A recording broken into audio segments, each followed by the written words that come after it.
Okay, you ready? Mr. Gordy? Yes, sir. Good morning, everyone. I'd like to call this Board of Education meeting to order, and I'd like everyone to identify themselves for the record as I call your name. Todd Ferrante is present. William Buchanan? Present. Katie Addis? Present. John Andes? Present. William Gordy? Present. Elena Smack? Elena McComas? Present. I'm sorry I threw a curveball at you. Did you get married? Elena McComas? And Donald Smack is not present today. We do have a quorum, though, and I'd like to have a motion to approve today's board meeting agenda. So moved.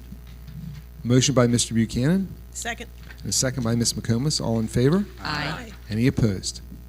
Now I need a motion to enter into closed session under general provisions of Article 3-305B of the Annotated Code of Maryland for the following reasons. To approve closed session minutes from the previous month, Section 3-305B1, to discuss appointment, employment, assignment, promotion, discipline, demotion, compensation, removal, resignation, or performance evaluation of appointees, employees, or officials over whom it has jurisdiction, or any other personnel matter which affects more than one specific individual. Section 3-305B7, to discuss legal matters, and Section 3-305B9, to discuss matters related relative to negotiations and to perform administrative functions. Can I have a motion to enter into a closed session and a second, please? So moved. A motion by Mr. Gordy Second. and a second by Mr. Buchanan. All those in favor? Aye. Any opposed? Okay, we are now in closed session.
All right. Good afternoon, everyone. As we reconvene this Board of Education meeting, I want everyone to know that we do have a quorum here. A closed session meeting was held today pursuant to the general articles of 3-305B of the Annotated Code of Maryland to discuss previously closed session minutes, to discuss personnel matters, and to consult with legal counsel and discuss matters related to negotiations and perform administrative functions. Today we have with us Pastor Peggy Briggs from St. Paul's United Methodist Church. She will lead us in the invocation, and after she leads us in the invocation, and while we're standing, if you would please remember a Stephen Decatur High School student, Aurora Hayward, who passed away last month. We're going to have a moments of silence for her. Thank you. Pastor Briggs.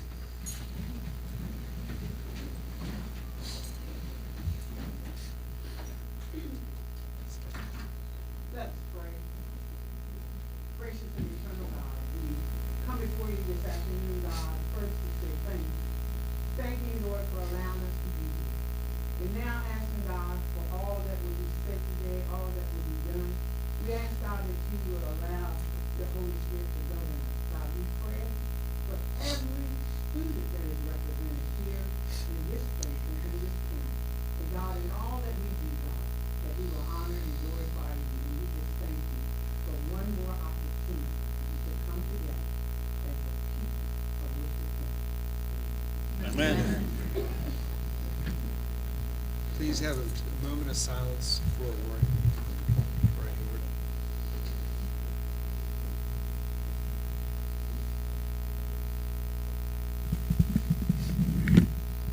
Thank you. Now I'm going to turn it over to Dr. Wallace. Usually I lead the Pledge of Allegiance, but we're changing up the format a little bit today, so the Pledge of Allegiance will be led by a Cedar Chapel student.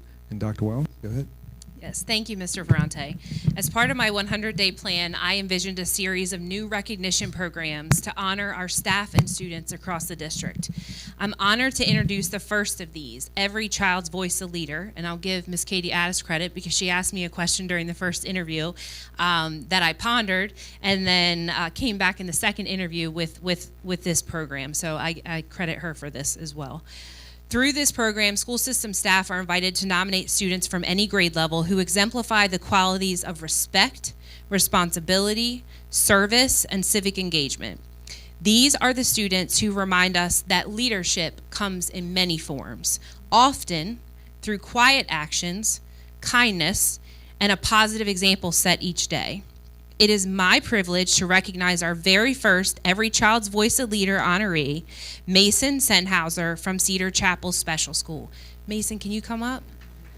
I have a little more to share about Mason, but this way you can see Mason before we start the pledge. Mason is a shining example of what it means to lead with kindness and respect. He has a remarkable gift for making everyone around him feel seen and valued, greeting everyone he meets with a warm smile and a friendly word. Each morning, Mason leads his school in the Pledge of Allegiance with pride and conviction. He speaks the words with such enthusiasm and sincerity that you can't help feeling inspired by his energy and his love of life. Mason's actions remind us that leadership is not about titles or recognition. It is about how we treat others and how we bring out the best of ourselves each day. Mason, we are so proud to have you represent Cedar Chapel in Worcester County Public Schools as our very first student to lead the Pledge of Allegiance at the Board of Education. You truly embody the spirit of Every Child's Voice a Leader. Congratulations, Mason. And then you can use the microphone to say the pledge.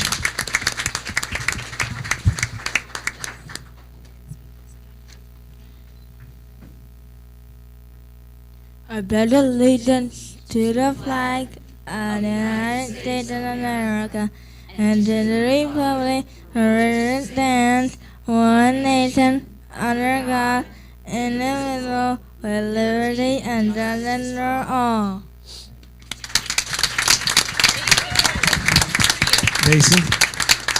Mason, if you'll come up, we have a certificate for you. And Miss Belinda and your teacher, come up too.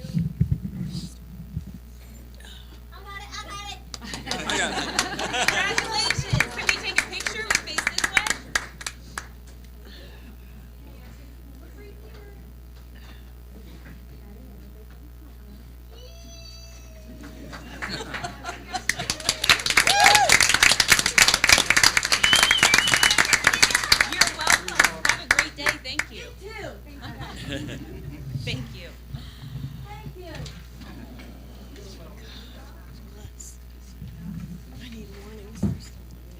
That's a nice addition to our meetings. Thank you, Mason. Board, can I have a motion and a second to approve the open session minutes for September 16th, 2025? So moved. Motion by Mr. Buchanan, Second. a second by Mr. Gordy. All in favor? Aye. Any opposed? And now I'm going to turn it over to Dr. Wallace for the superintendent's report. Thank you, Mr. Ferrante. I'm going to have Ms. Steers put our presentation up. As part of my 100-day plan, the superintendent's report will look a little bit differently today. As part of my 100-day plan, I shared with you that after the first 100 days, I would update you on findings and the things that I have learned in the first 100 days. So, as I share this 100-day report, I want to begin by expressing how deeply grateful I am to the Worcester County Board of Education, staff, and families and community for the warm welcome that I've received. From day one, my guiding belief has been simple but powerful. Every child is known by name, strength, and need, because the whole child is the whole point in what we do in education. These first 100 days have been about listening to the voices in our community, celebrating the incredible progress already underway, and laying the foundation for the future that's ahead. When I began, I made a promise that my first 100 days wouldn't just be a transition period, but they would be time for purpose and presence. This roadmap guided the work. It organized around 3 phases that you can see on the screen: listen and learn, align and assess, create and cultivate. Each phase built upon the last. The first 30 days were about relationships, understanding all of the people in our system. The next 30 focused on alignment, identifying where our system strengths are identifying where our strengths meet our greatest opportunities. And the final 40 were about taking action, creating systems that cultivate trust, collaboration, and measurable progress. Each step was intentional, rooted in transparency, connection, and the belief that listening is leadership. In the listen and learn phase, my focus was simple: get into schools, get into conversations, and get into the heart of our community.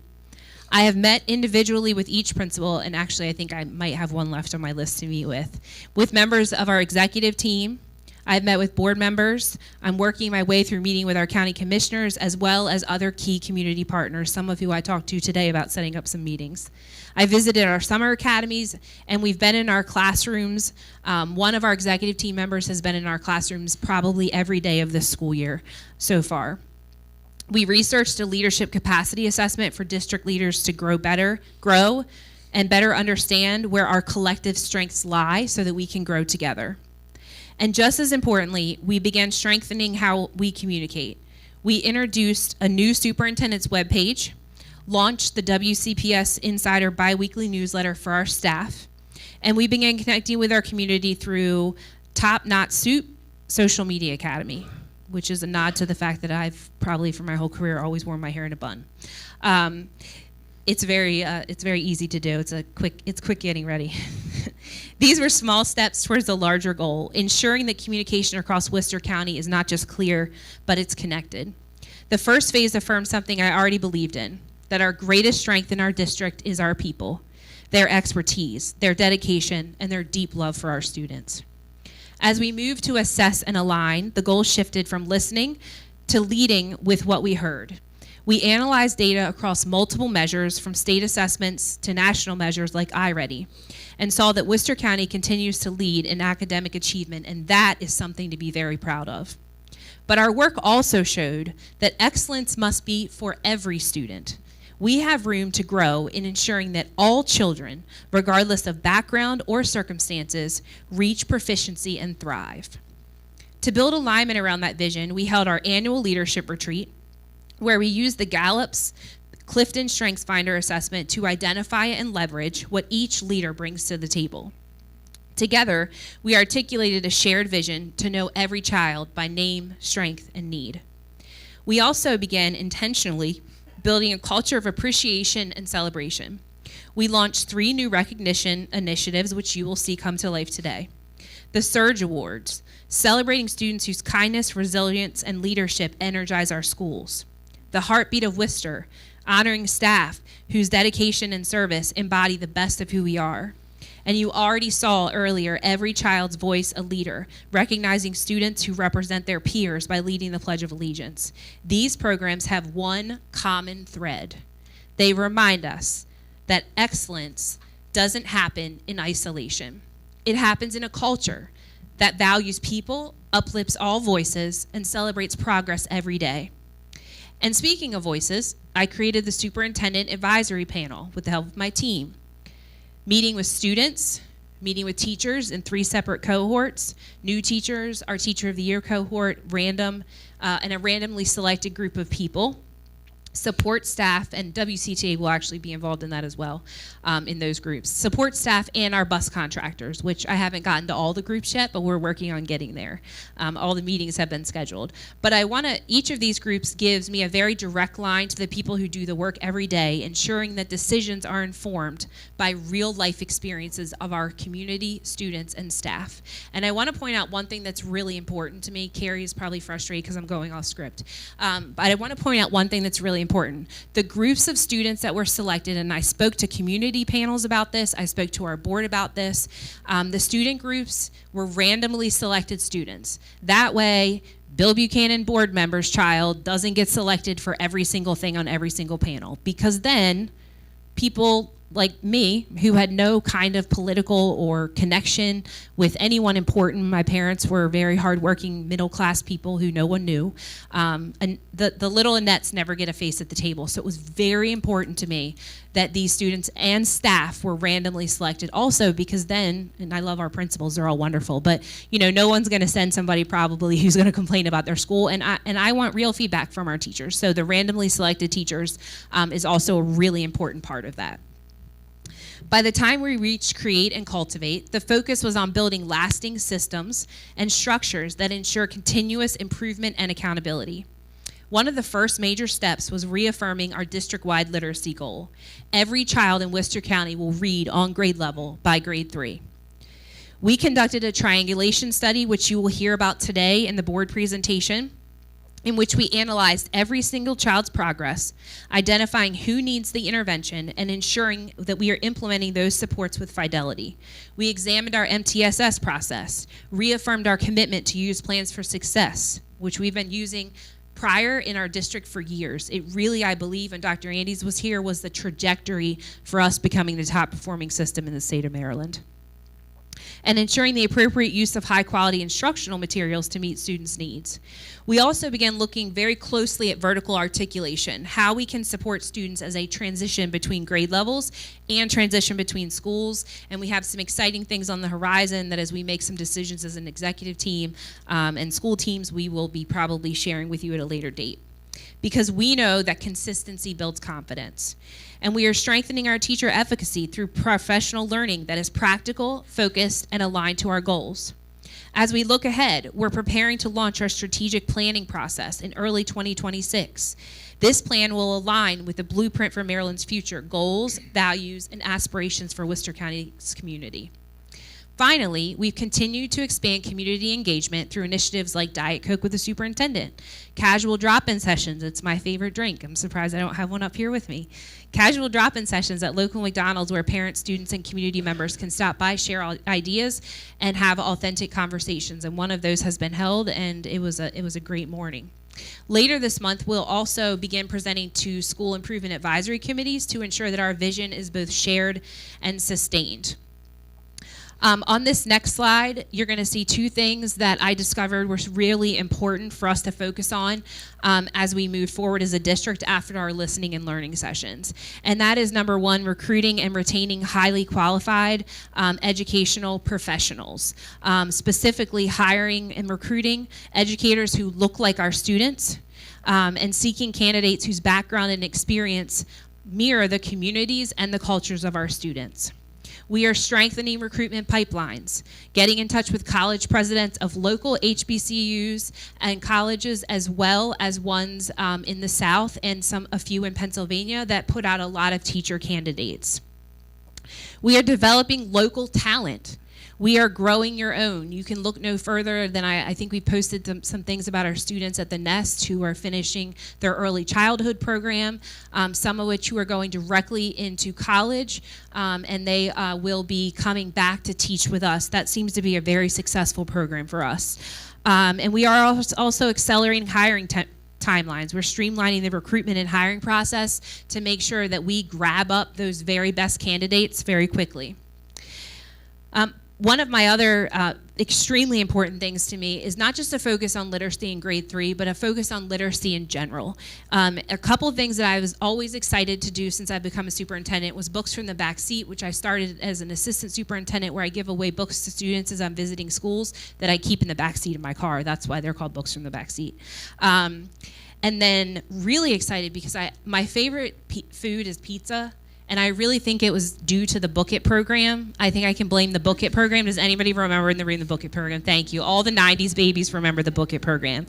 So we began, again, the Book It program over the summer in Worcester County Public Schools. So if you did not hear about that and you're a parent, you can shoot us an email through our Thrill Share or through our message system, and we'll make sure we get you details about how to not miss that next summer. And next year we'll have it fully included into our school year. And also, because more pizza is always better, our library media specialists have started a Hooked on Books partnership with Pizza 2 Goes in West Ocean City, where student readers are also rewarded with free pizza. So there's a lot of pizza for everybody except the adults, but you'll just have to take from your kids, is all I can say. And so we're very, very, very excited for that because, and I said this to a parent, I think on Tuesday night during a activity,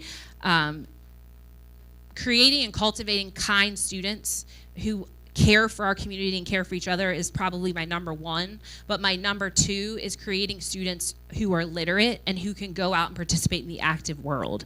And so if you can also get pizza along the way, I don't think it gets better than that. And then our final initiative, and actually we just kind of put a name in here because our library media specialists are leading the way, but we're gonna start it right now says Caught Reading in the Wild, but that wasn't one of their ideas. So we just stuck that in there as an idea. I don't know if they'll want to use that, but they sent me 7 ideas yesterday that they have been working on, which will encourage our community to join us as we capture students, adults, and families reading in our community. These next slides capture the magic of these first 100 days. They show that my words cannot fully express the relationships, the joy, and the sense of shared purpose that make Worcester County Public Schools truly special. You'll see moments from classrooms, from welding tables to elementary reading circles. You'll see teachers collaborating, students leading, and our community coming together. These photos represent the whole child in action, students learning and thriving because they are seen and supported. They represent the whole community, partners, parents, and staff. I saw a community partner who's also a parent in here doing some work. Roberta's in here somewhere. Where is she? I know she is. She was here as a parent, but she was doing some work in the hallway. We appreciate all of our community partners working side by side to create opportunities that extend beyond our classrooms. And they represent the whole point, that our collective commitment to making sure every child's potential is realized. When I see these faces, I'm reminded that this work is deeply personal. Every handshake, every story, every classroom visit reinforces why we do what we do, because every child deserves to be known by name, to be valued, and to be given the tools to succeed. And in closing, as I reflect on these first 100 days, I can say with absolute confidence that Worcester County Public Schools is strong because it is rooted in people who care deeply about our children and one another. And this is just the beginning. The next 100 days and the years beyond for Worcester County Public Schools will be about deepening the work we've started, ensuring literacy for all, strengthening leadership at every level, and continuing to build a culture where every voice matters. Together, we are writing the next chapter of Worcester County Public Schools' story, a story of excellence, equity, and connection. Because when we know every child by name, when we empower every strength, and when we support them in every need, we unlock the full potential of what public education can be. So I can confidently say at this time, after all the listening and learning, I can assure you that Worcester County Public Schools is the best of the best. But we missed the mark last year with 133 students in grade 3 who were not reading on grade level. And the time is now to finish the job. And I promise you this, our team is ready to finish the work. Thank you.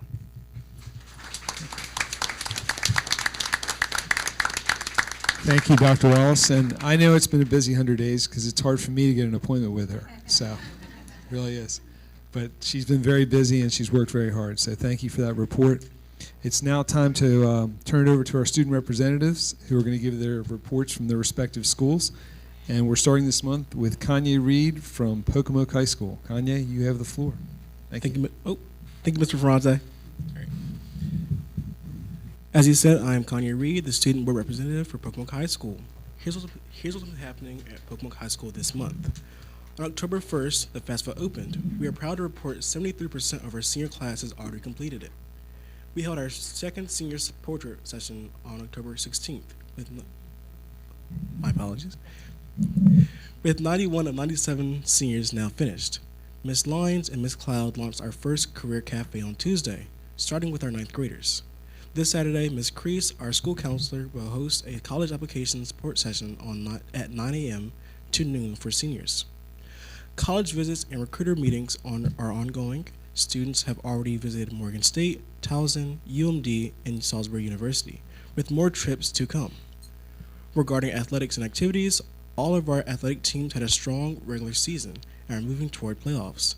Special congratulations to Ryland George, who placed first place overall in Bayside South cross-country meet. Our band and band front won first place at the Milford Parade, and homecoming week was a huge success, from the pep rally to the dance-themed A Night in Miami. Congrats to Persian Moore and Nick Bailey, our homecoming king and queen. We had our second community tribe time and first parent conference of the year. Families engaged in free meals, connected with staff, and received community resources. We also celebrated the grand opening of our community garden, officially named Warrior Roots. In partnership with UMES, Mr. Cartwright, our school liaison, continues to provide free healthy food options every Monday after school. Staff engaged in professional learning around the science of learning in the Be the One Relationship Initiative, where teachers identified students they have strong connections with. This week we are celebrating National School Bus Safety and the start of Red Ribbon Week, sponsored by SAD, with today being Wear Red in Support. Our after-school academy launched September 22nd and has been thriving, with over 100 students participating so far and 30 of the 40 daily attendees. New clubs this session include Mahjong, archery, and mock trial. We are also preparing for the Drive on Time driving school program beginning December 1st.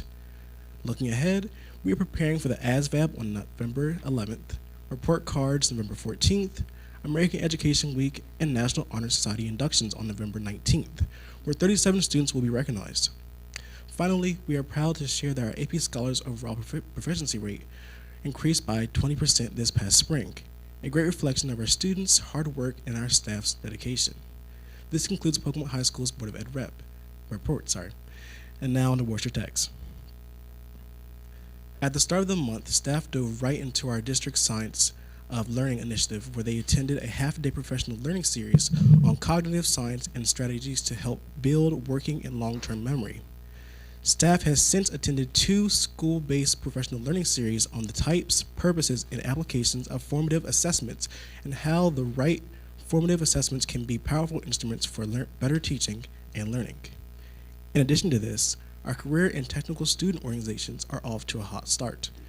Educators Rising has partnered with Stephen Decatur to discuss program recruitment and to participate in Trunk or Treat. Our FFA leaders are currently at the FFA Global Youth World Summit. Skills USA, student elections are now over, and officers have been chosen. Skills officers attend the Elevate conference designed to equip officers with the skills to lead and serve their chapter members. The WTHS 16th Annual Golf Classic was held last Saturday. The weather was amazing and the tournament was successful. The tournament proceeds benefit students attending state and national competitions. Our Worcester County government recently donated 4 Chevy Tahoes to our automotive program. Delegate Hartman and our county commissioners were integral in making this happen, and we are truly appreciative of this wonderful donation. In addition, just last week, Napa Auto donated $20,000 in supplies such as oil, lubricants, and fluids to our automotive program. Yesterday, Worcester Tech hosted elected officials, members from the Accountability and Implementation Board, and school district leadership. Guests toured the Nest Early Learning Center, the Worcester Technical High School's Culinary Arts Department, and took a virtual glimpse into the Punch Cafe. Our guests were highly impressed with Worcester County's vision for career and technical education in school-based enterprises. Next week, children from the Nest will be trick-or-treating around Worcester Tech. Students in our hospitality program will be guiding Nest little ones around our haunted hallways and to our corn maze for a morning of fun, excitement, and of course, treats. Cosmetology instructor Patricia Hands is our October Staff of the Month. Pocomoke Senior Michael Ames from our automotive program and Stephen Decatur Jr. Peyton Wallop from our Early Childhood program are two October students of the month. On behalf of Pocomoke High School and the Worcester Technical High School, we want to thank the Board of Education and district leadership for their continued support, and we wish all of our fall athletic teams good luck as they enter their playoff season. Now to Cash Fawn Marsh representing Snow Hill High School. Thank you, Kanya. Fall is in the air, and Snow Hill High School is buzzing with excitement. This week, we're celebrating homecoming. Ms. Bagwell, our dedicated student government advisor, along with the SGA committee, have planned an outstanding lineup of events for everyone to enjoy. Spirit Week began with Pajama Pants Day on Monday, followed by Twin Day and Rhyme Without a Reason Day on Tuesday. Wednesday featured Adam Sandler Day and our annual Powder Puff game. And today's Jersey Day keeps the excitement going before we close the week with Class Colors Day and our pep rally on Friday. Friday night's homecoming game kicks off at 6 p.m. against Northampton High School. During halftime, we'll crown our homecoming king and queen, and the festivities will continue Saturday evening with the much-anticipated homecoming dance. Academically, our freshman and sophomore classes recently completed the PSAT and will continue to study for the SAT, an important milestone in the college admissions process. Beyond the school day, our after-school academy is thriving. This fall, we are proud to have 73 students participating, representing 20% of our total school enrollment. The program offers a variety of enriching opportunities, including a robust cooking club, comprehensive tutoring in all academic areas, the stock market game, mock trial, and weightlifting. The After School Academy not only supports academic growth, but also encourages students to develop new skills and explore their interests in a structured, supportive environment. We are extremely proud of the strong participation and the positive impact this program continues to have on our school community. Looking ahead, our school counseling department will host its first Coffee with the Counselors event next Monday evening. These sessions provide parents with an opportunity to meet counselors and discuss key topics, hear from guest speakers who will share valuable insights related to each session's theme. Each gathering will last about an hour and a half, take place in the cafeteria, and include complimentary coffee and donuts. The first session will focus on addressing the dangers of vaping among students and will feature special guest contributors. We've also held our senior application day, which showed great attendance. Warwick Community College accepted several students right on the spot, and tons of applications were sent out to colleges all throughout the U.S. The following Wednesday, October 29th at 5:30 p.m., we'll host FAFSA night in our computer lab for seniors and their families. Representatives from Warwick Community College's Financial Aid Office will be able to guide families through the FAFSA application process and answer any related questions. In athletics, Snow Hill High School's fall sports teams are closing out strong and preparing for the postseason competition. Both the boys and girls soccer teams finished at the top of their regions and will enter their regional tournaments as first seeds. Our golf team wrapped up its season on a high note at the East Regional on Monday, competing well at Queenstown Links. Meanwhile, the cross-country team represented Snow Hill proudly at the Bayside competition, with several runners placing among the top 20 in Bayside. As the season changes and our students continue to excel, one thing remains constant: our Eagle pride. Thank you. Now on to Sophia Ferrante with Decatur's report. Thank you, Cash. Well, October is a spooky time of year, and we certainly have some spellbinding activities going on at Stephen Decatur High School.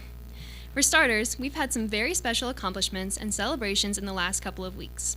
First, we are happy to announce that we had 2 National Merit Commended Scholars, Olympia Gill and Skylar Kim, and we had 47 students earn national recognition as rural, first-generation, school, African American, and/or Hispanic for their performance on the spring administration of the PSAT, 25 more than last year.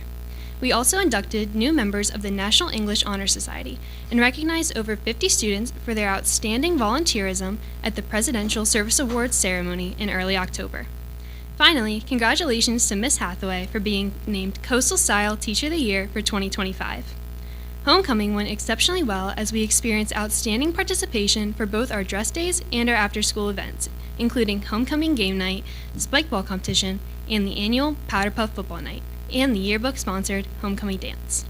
Meanwhile, our after-school academy and our 9 fall varsity sports programs are rolling, and our clubs and our co-curricular programs continue to thrive. In addition to their orienteering practice and visits to the Coast Guard Station and U.S. Naval Academy, NJROTC members have been active at many of our school events, with our Color Guard team performing the presentation of the flag and colors. The band and band forefront are busy preparing for parade season. The Key Club is busy planning a school supply drive and its first blood drive of the year this Friday. Our Surfrider Club is busy conducting beach cleanups, and members of our Leo Club are planning charitable events, and our Students Against Destructive Decisions group is planning an informative and fun Red Ribbon Week. Last but not least, Decatur clubs and co-curricular programs are joining forces to host the 4th annual Trunk or Treat event on Wednesday, October 29th. We invite everyone in the room to join in on the fun and witness the special night that brings our community together. From the counselor's office, school counselors held a FAFSA informational night, and they are currently busy preparing seniors for their time after graduation. Our media center is always bustling with activity, including the addition of some aquatic friends in our new Shoreline Shelves fish tank. On the testing forefront, SCHS has been extremely busy as well. We administered the PSAT 9 to approximately 370 students, and we administered the standard PSAT to the entire 10th grade, along with select 11th graders last week, altogether testing nearly 800 students in 2 weeks' time. Meanwhile, instruction continues to be meaningful and appropriately challenging for our entire student body. Our athletic programs are once again excelling on the field and the court. Congratulations to our boys and girls soccer teams for capturing the Bayside Championship this past Monday. Also on Monday, our unified tennis team won their region and will be moving on to the state tournament. Finally, last night, our boys cross-country team was crowned Bayside champs. Congratulations to all our teams, and good luck as we start the regional playoffs this week. As we conclude our October notes, Stephen Decatur High School would like to thank all of our hardworking principals during National Principals Month, with a special shout out to our own Mr. Thomas Seitz for his energy, enthusiasm, and dedication to our school. Best wishes to everyone for a warm and cheerful fall season. Now back to you, Mr. Ferrante. Sophia, thank you.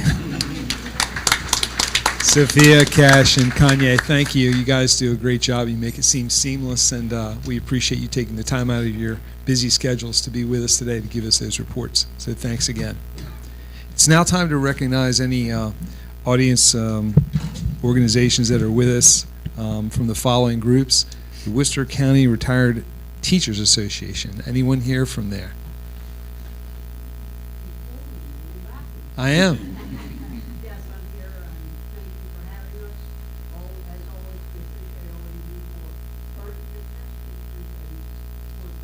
Thank you, Helen. Worcester County Teachers Association. Good afternoon, Beth. The Worcester County Educational Support Professionals Association. Good afternoon, Chanel. Nice to see you. And representatives from various schools, SIACs, PTAs, anyone with us today from there? Thank you for being with us today. Now it's time for student, staff, and community recognition, and I'm going to turn it over to Dr. Wallace for our transition into accommodations and awards.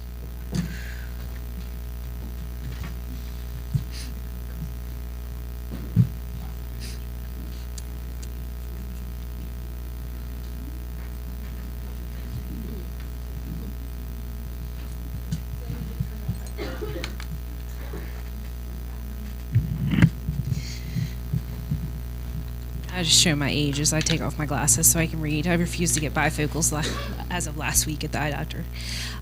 It's always one of my greatest honors as superintendent to recognize the incredible people who make Worcester County Public Schools such a special place to learn and grow.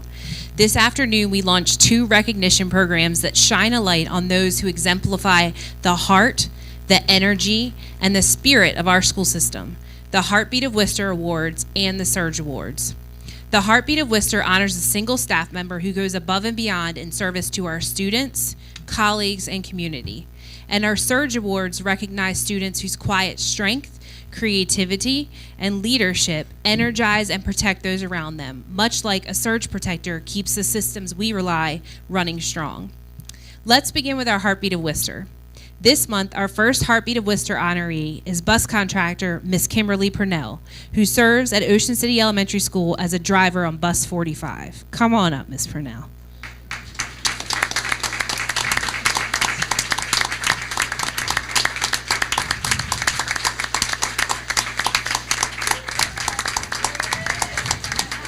You can stand right here beside me, because I'm going to read about you.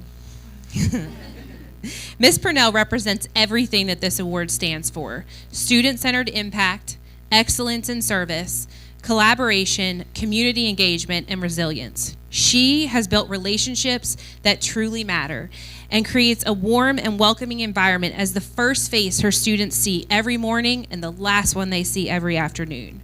Her care for children goes far beyond the safety of transporting them. She sets the tone for their entire day. I want to share a note from one parent that truly captures who Miss Purnell is. Miss Kim has shown nothing but genuine patience, love, and kindness to our son. We appreciate her and feel so lucky that he has her to help him make the transition to school as smooth as possible. She's a smiling, friendly face in the morning, and that means the world to us. That's the kind of impact that can't be measured, and that's why makes Miss Purnell the heartbeat of Worcester County Public Schools.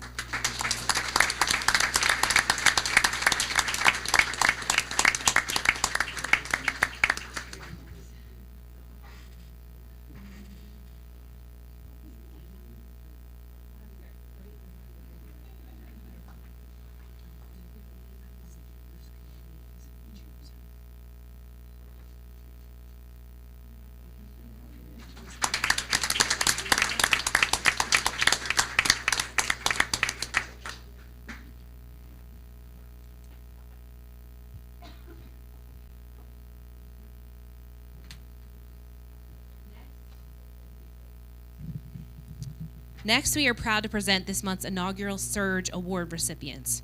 These recognitions celebrate Worcester County Public School students who act as protectors, stabilizers, and energizers in their schools. These students don't always seek the spotlight, but their leadership, creativity, and resilience have a powerful influence on their peers and school communities. Fun fact about this award: one of the recipients' parents and I had a discussion before I became a superintendent last year about mutual agreement that we weren't recognizing all of our students, that we did a great job recognizing athletes and we do a fine job recognizing some other groups of students. And I was in complete agreement with him. And interestingly enough, his family member, which I'm not a part of the nominations and I'm not a part of the selection committee, was selected today. So I'll make sure I send him a text later and say, see, we got that done. Our first honoree is Serena Weaver. If you can come up and stand by Mr. Ferrante. She is an 11th grade student at Snow Hill High School. And she is the recipient of the Rhythm Pulse Award for Performing Arts.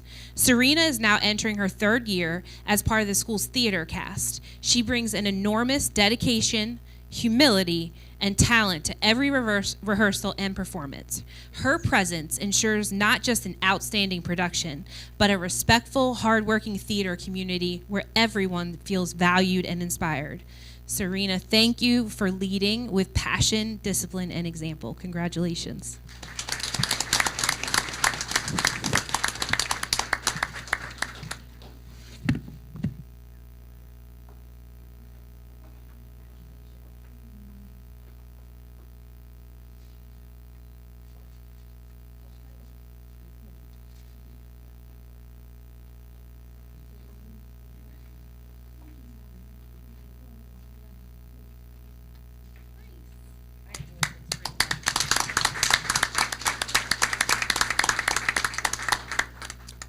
Our next recipient is Quinn Westbrook.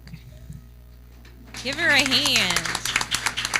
You can stand by Mr. Ferrante.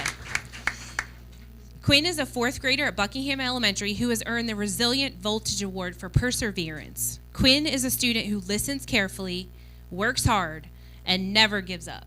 She approaches every challenge with determination and gives her very best effort in all that she does. Quinn, your teachers and classmates see your perseverance, and today, so do we. So congratulations for being a superstar.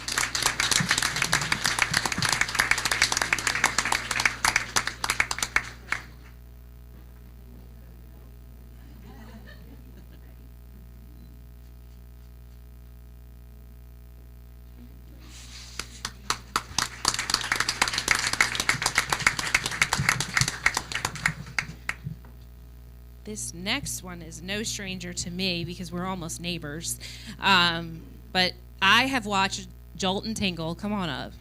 I have watched him grow as a musician since I think Sunday school, when he was probably like I taught grades 1 to 3. So you can imagine I was taller than him at the time, but I've watched I have not seen a musician who's more talented on like every single instrument and singing. Like he's a one-person show, really. So Dalton is certainly deserving of this award. He is a multi-talented performer who excels in every area of the arts: concert band, marching band, jazz band, choir, and theater. Whether on the stage or in the classroom, Dalton's passion for performance captivates everyone around him. His talent, dedication, and energy embody the very spirit of our Surge Awards. Dalton, congratulations on this recognition, and thank you for sharing your gifts with everyone. And keep sharing them.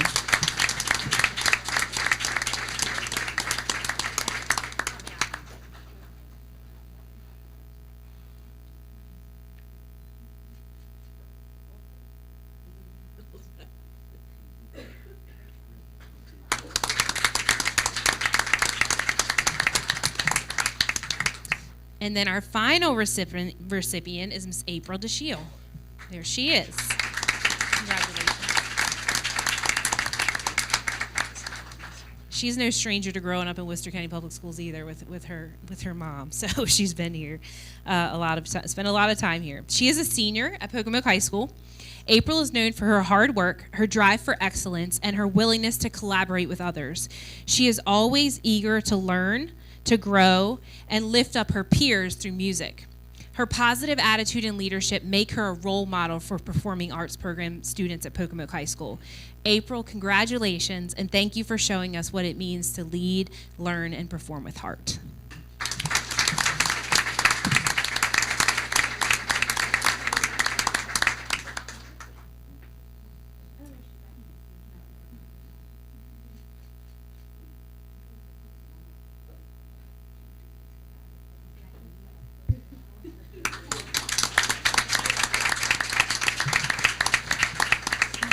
I look forward to continuing this recognition with amazing accomplishments of our students and staff in the months to come. And just one quick thing that I forgot to mention in my 100-day report to the board was I needed to thank our executive team.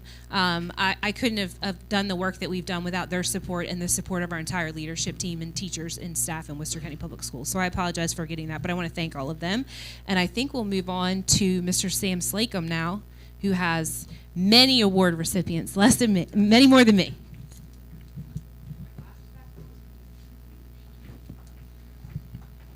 Thank you, Dr. Wallace.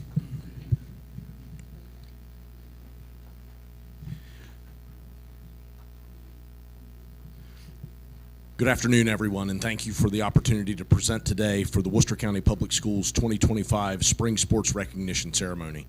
This afternoon, we come together to celebrate the hard work, dedication, and achievements of our student athletes, coaches, and athletic programs across the county. Educational-based athletics is an extension of the classroom where lessons in teamwork, perseverance, time management, and integrity come to life. These experiences help students develop not only as competitors, but as well-rounded individuals prepared for success beyond high school. Participation in athletics enhances the high school experience in countless ways. It builds school spirit, creates lifelong friendships, and teaches valuable life lessons about commitment and accountability. The pride and energy our student athletes bring to their schools and communities remind us that sports are about much more than wins and losses. They're about growth, character, and connection. Our student athletes are also leaders within their schools. They set examples in the classroom, on the playing field, and in the community. Through their actions, they inspire younger students and demonstrate what it means to represent Worcester County with pride, respect, and sportsmanship.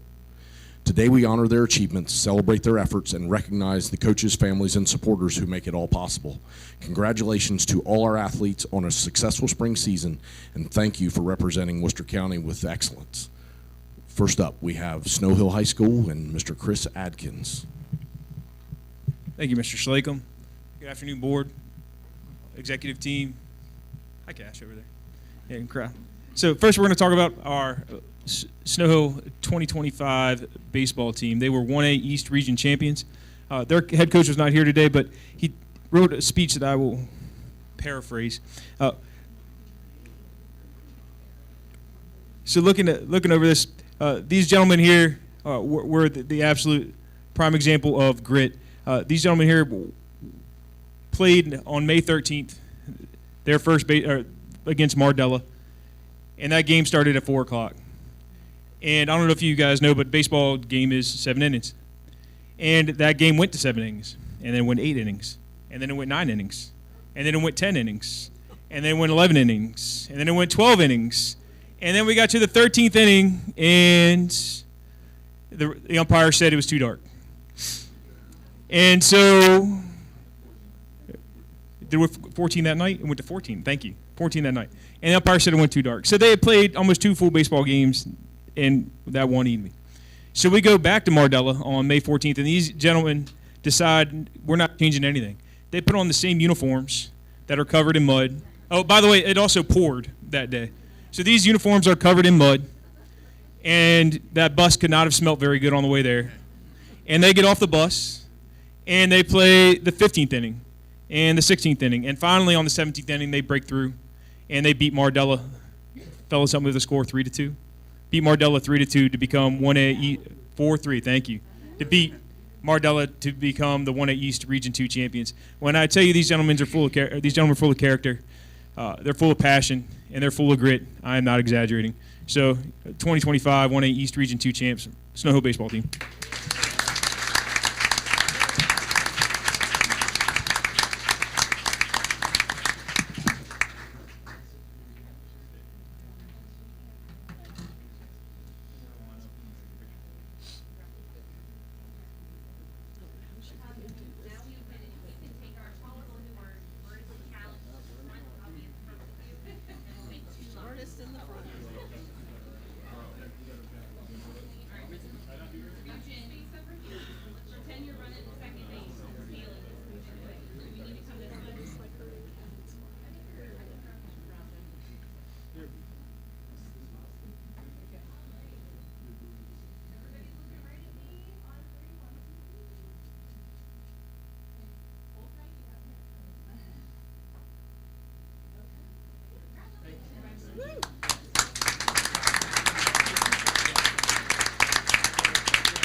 Next, I'm going to call up head coach Adam Brahosky for our 2025 1A East Region 2 duels champions in tennis.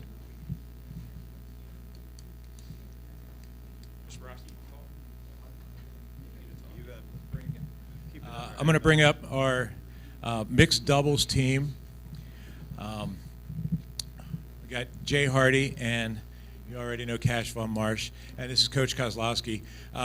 We're extremely fortunate this year to have the 1A East Regional mixed doubles team go to state tournament in Columbia, Maryland, and it was a 2-day tournament, and the stakes are really high on that one because you play 2 matches first day. If you don't win your first match, you're pretty much done. You're going home.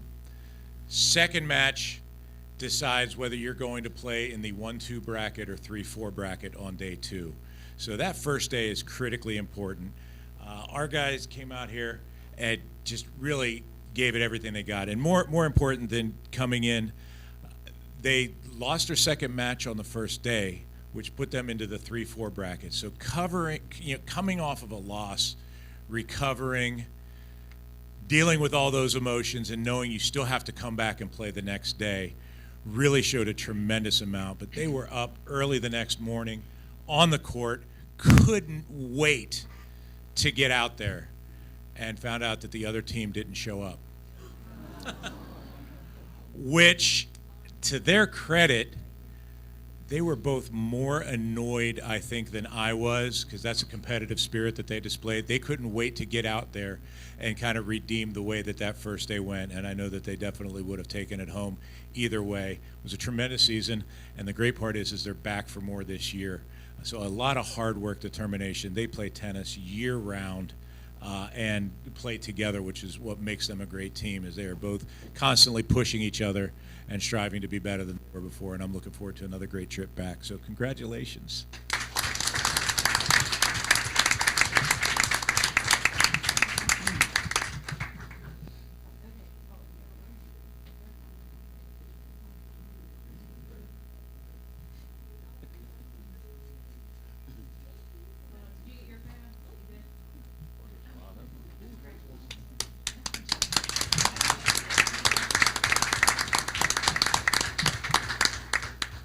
And now to talk about our members of our outdoor track team, head coach, Mr. Bradley Krause.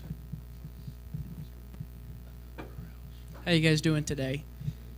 Got some short speeches written. Bear with me one second.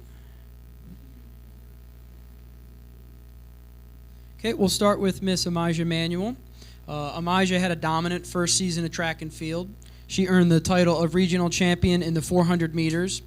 She also earned 190 points total throughout the season, which equates to around 20% of all of the points earned by the girls throughout the whole season. She also, as a freshman, is only 0.8 seconds away from the 400-meter school record at Snow Hill High School. To do both of these things as a freshman is unheard of. Typically, when you have an athlete that is on the cusp of breaking a school record, it's done maybe junior year, but almost always senior year. So to be doing this as a freshman is nuts. And to add matters to make things even crazier, she did not start running the 400 meters until about 3 weeks before the end of the season. It's not something she did throughout the whole school year.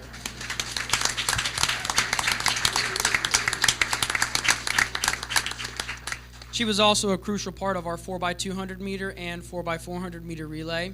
I'm super proud of you, Amijah, for everything that you've accomplished this first year, and I can't wait to see everything that she's going to continue to achieve throughout her time at Snow Hill High School. One more time for Amijah.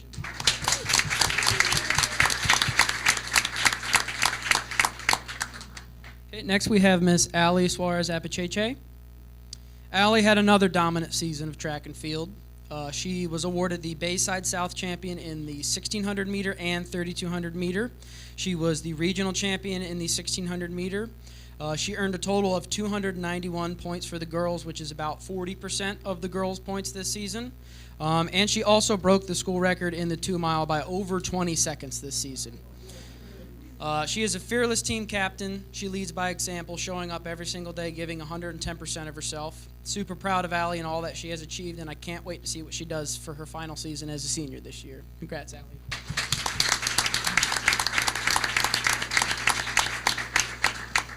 Next, we have Miss Tykira Townsend.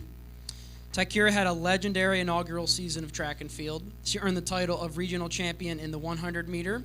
She earned 192 total points, which is about 25% of the girls' points this season. She broke the school record in the 200 meter and is only 0.2 seconds away in the 100 for the school record as well. Tykira was a crucial part of our 4x100 meter and 4x200 meter relay team. Tykira is incredibly talented and has a natural gift for running. Very excited to watch her grow over the next couple of seasons. Super proud of all of her accomplishments, both individually and as a team. And can't wait to continue to watch her grow over the next couple of seasons.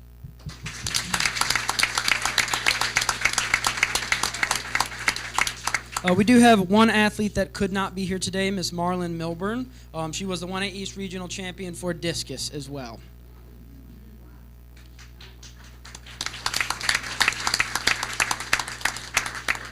And last but not least, we have Mr. Miles Martin.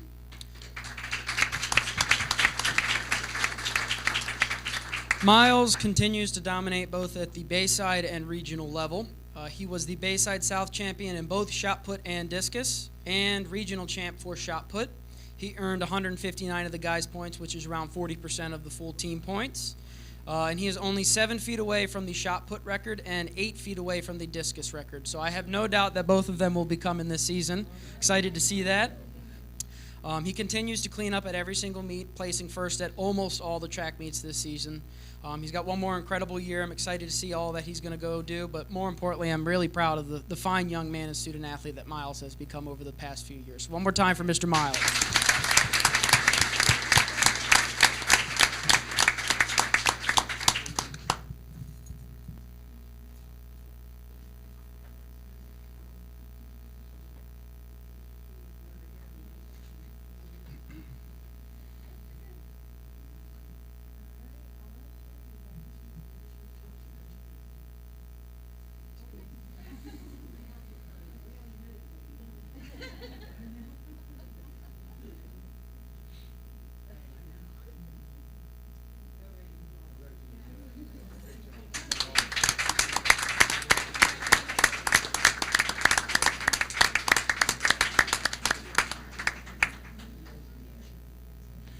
Now we're going to move on to Stephen Decatur High School and Mr. Dan DeBronze, Athletic Director.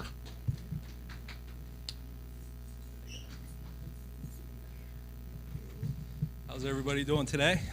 Great. Thank you. We're very excited to be here today, representing Stephen Decatur High School. We had one heck of a spring season last year with all our teams. We had great team achievements. We also had great individual achievements. We're going to start off first with our girls lacrosse program. I have two coaches here today, our head coach Lindsay Owens and assistant coach Shannon Bone. These coaches and Coach Owens' whole coaching staff, they work tirelessly. One of our hardest working coaching staffs at Stephen Decatur, and they've put together quite a program, not only in the South Bayside, but the Bayside Conference, and we're making a name for ourselves across the state. So I'm going to introduce to you our head coach, Lindsay Owens.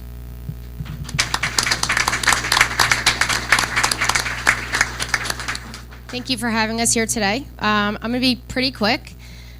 We had an overall record of 8-7, not our best, but we learned a lot this season, and I wouldn't change it for the world. What we're more proud of is our team GPA of 3.87. So we are truly student athletes. I'd like to present to you our 2025 2A East Region 2 champions.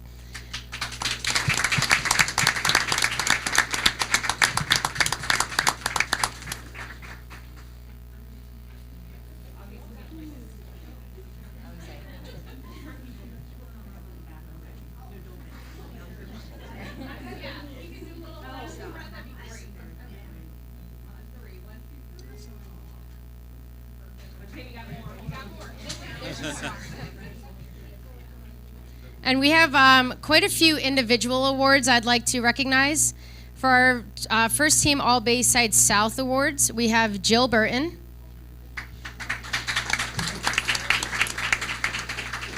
Allie Coleman, Kennedy Kirby,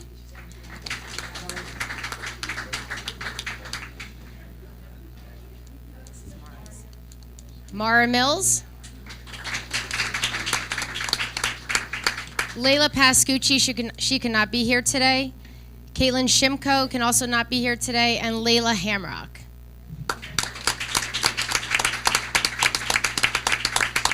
In addition, we also had some first team All Bayside awards, and that is Jill Burton,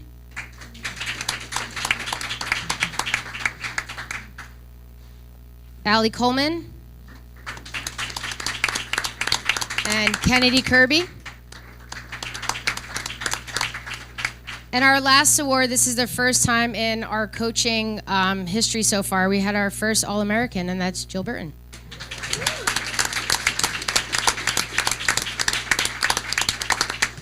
Thank you so much.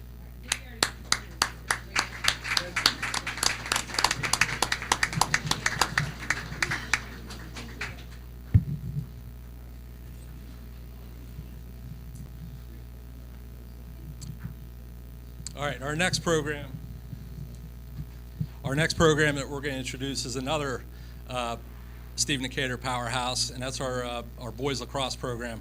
Our boys lacrosse team went very far last year and almost did it. Came up a little bit short, but I'm going to introduce our head coach, Mr. Hoffman.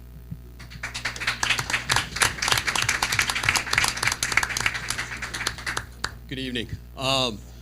Thank you all for coming out. It was a great season. Actually, the best season Stephen Decatur lacrosse programs had in their history.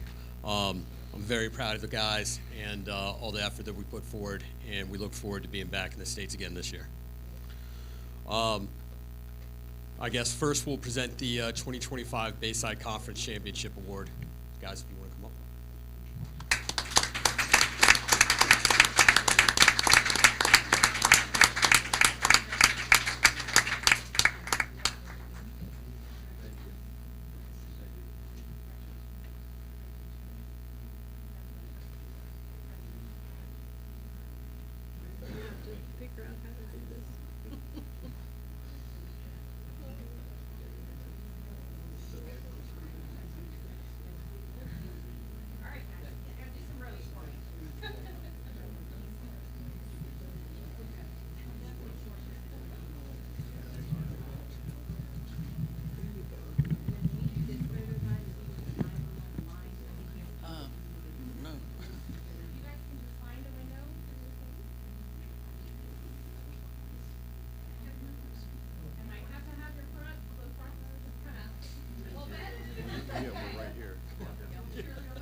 Which is not.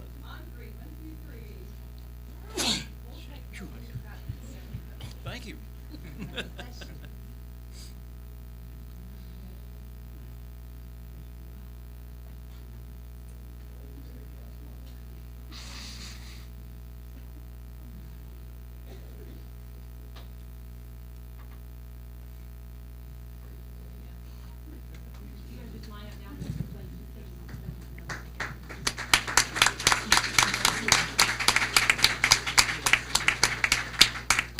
Followed up with a very important 2A East Region Championship Award also.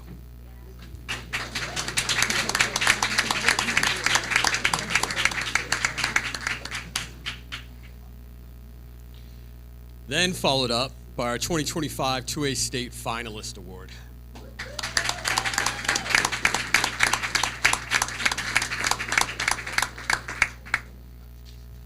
Then to follow up with our first team All Bayside South Award, Parker Mason.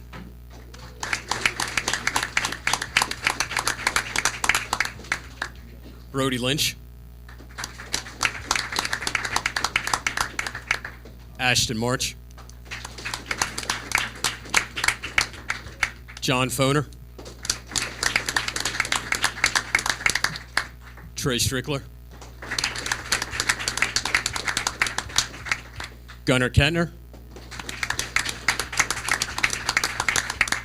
and Declan Horan.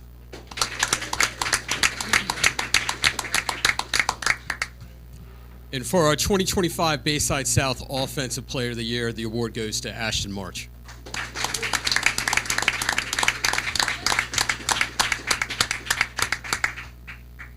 In our 2025, I believe, first time ever for a Stephen Decatur player, Kelly Award, to the Maryland State Player of the Year, again, Ashton March.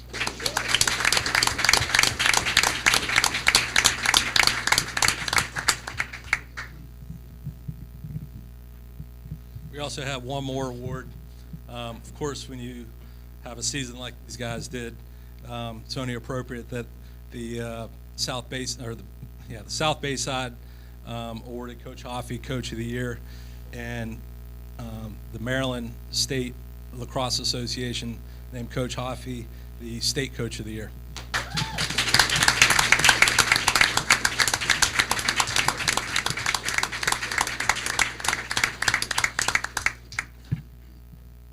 That's it.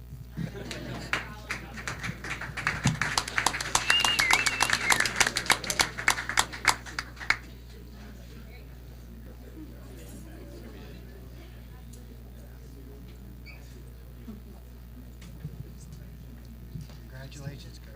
Congratulations.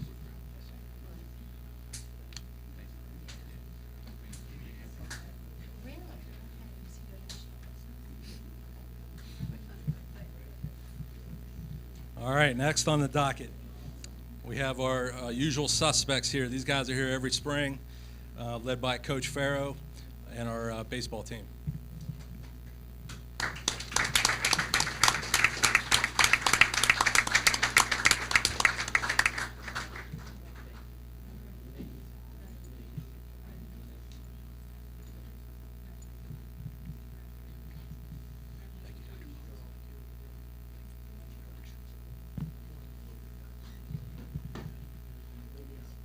Good afternoon, everybody. How are you? How are we doing? Great.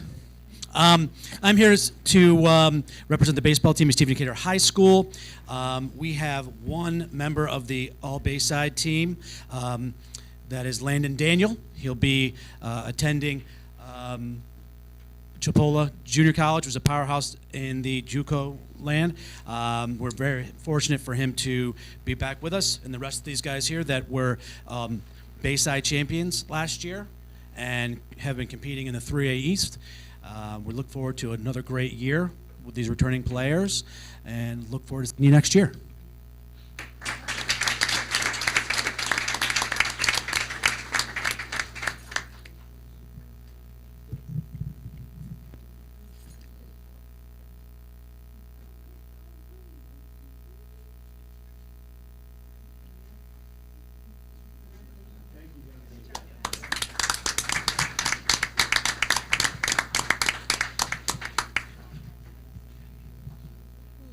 All right, next we have our track and field.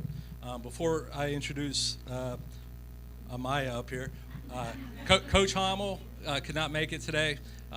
She had some other business to attend to, and Lotus Wise also had to go sick today, so she will not be here. Amaya, though, was our state qualifier in the high jump. Very proud of her. Congratulations.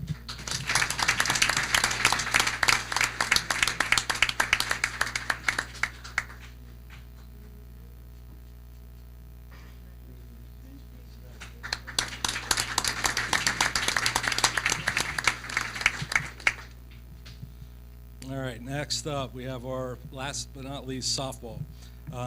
Unfortunately, Coach Scott Kurtz cannot be here today. He had a family emergency. He called me this morning, and he was pretty upset he couldn't be here for this special group of young ladies.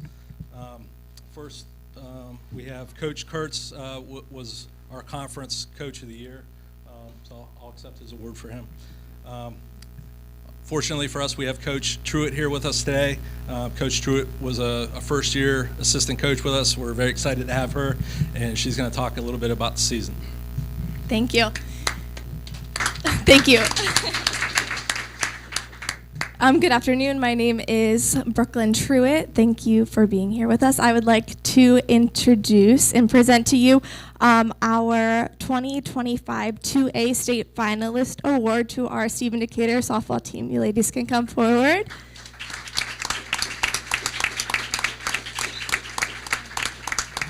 And also the 2025 2A East Region 2 Champions Award.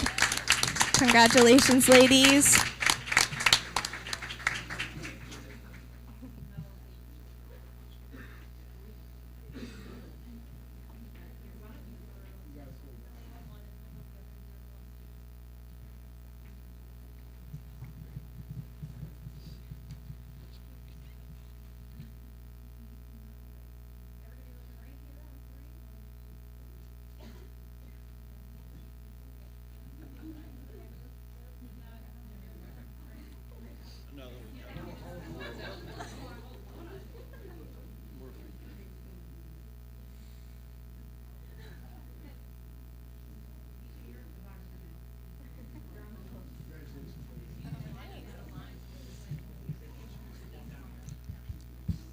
And our final award is our 2025 First Team All Bayside South Award, which is presented to Emily Bloom.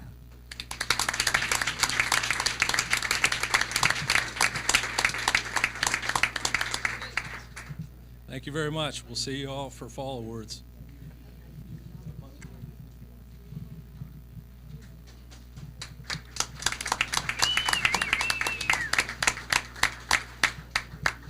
And saving arguably the best for last, Mr. Derek Fuchs, Athletic Director, Pocomoke High School.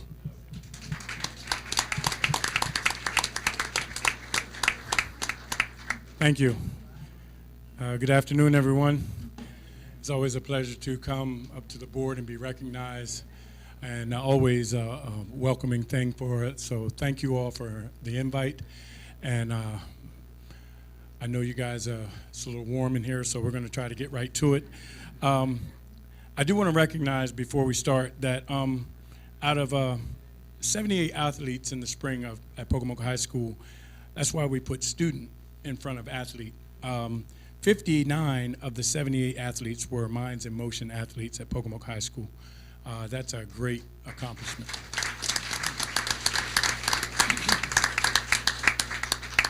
And I'm not going to steal any of Ms. Crow's thunder, but they do call us Title Town for a reason. But we're going to start today. My softball and baseball coach were not in attendance because their athletes are off at college doing what they should be doing at this time, and that's extending their learning. So, but our softball team, Miss Madeline Esham was Bayside Conference first team for softball in the spring. And I'm going to graciously accept that award for her on today. And for baseball, Mr. Tony Martin, and Madeline Esham is at Shenandoah College in Virginia. And for baseball, Tony Martin was Bayside first team all conference, and he is now at Liberty University. And without further ado, like I said, they call us Title Town for a reason. I'm going to introduce my bocce coach, Ms. Crow, and her assistant, and they will come and do the rest.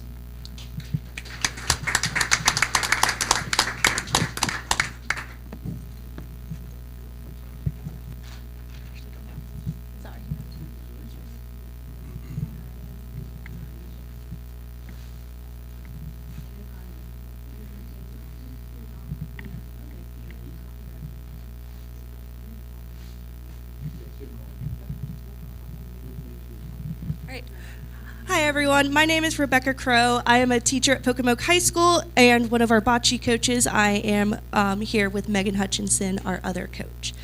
So do me a quick favor and raise your hand if you actually understand what the game of bocce is. All right, more than I was expecting actually. So here's a quick crash course of what bocce is. Bocce is kind of like bowling, but if you were playing on grass, it involved a bunch of tiny, colorful balls and required you to do way more geometry than 15-year-old me thought I would be doing as a history teacher.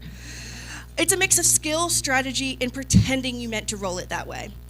This year was extra special for our team because not only did we not win states the previous year, but this was also the first year me and Miss H were coaching bocce. On top of that, we only had one returning player, Mr. Kanye Reed, coming back. So we were really figuring it all out together. But despite this, we didn't just learn the game, we won the whole thing.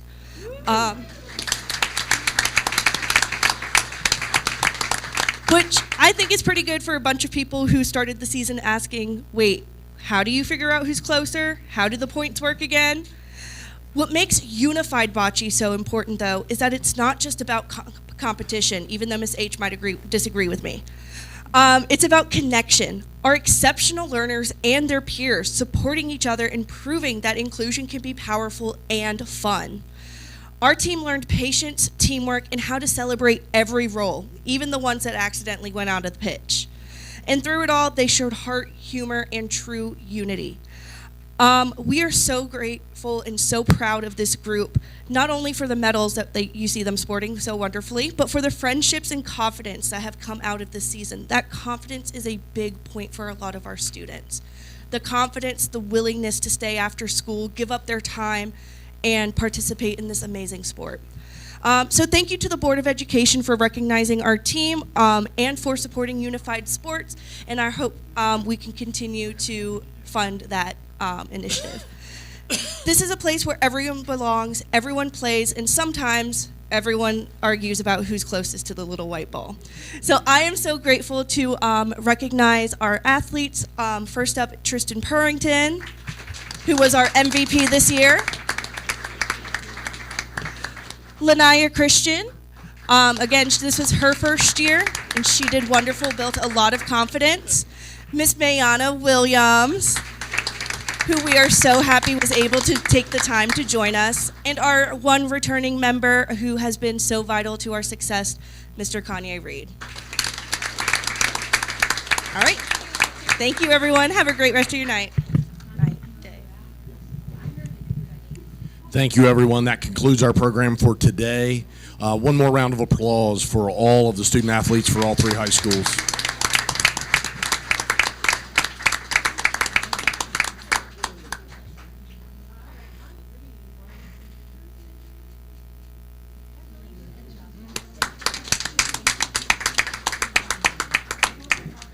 Great job, young man. Great job.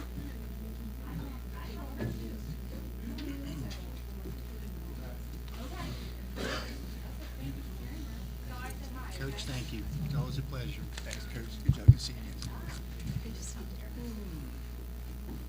And next we have Dr. Andes, who's going to start with our first proclamation. And as we call up that group of people when he begins the proclamation, the first one is for National Principals Month. If any principals in the room could come up while he reads it, that'd be perfect.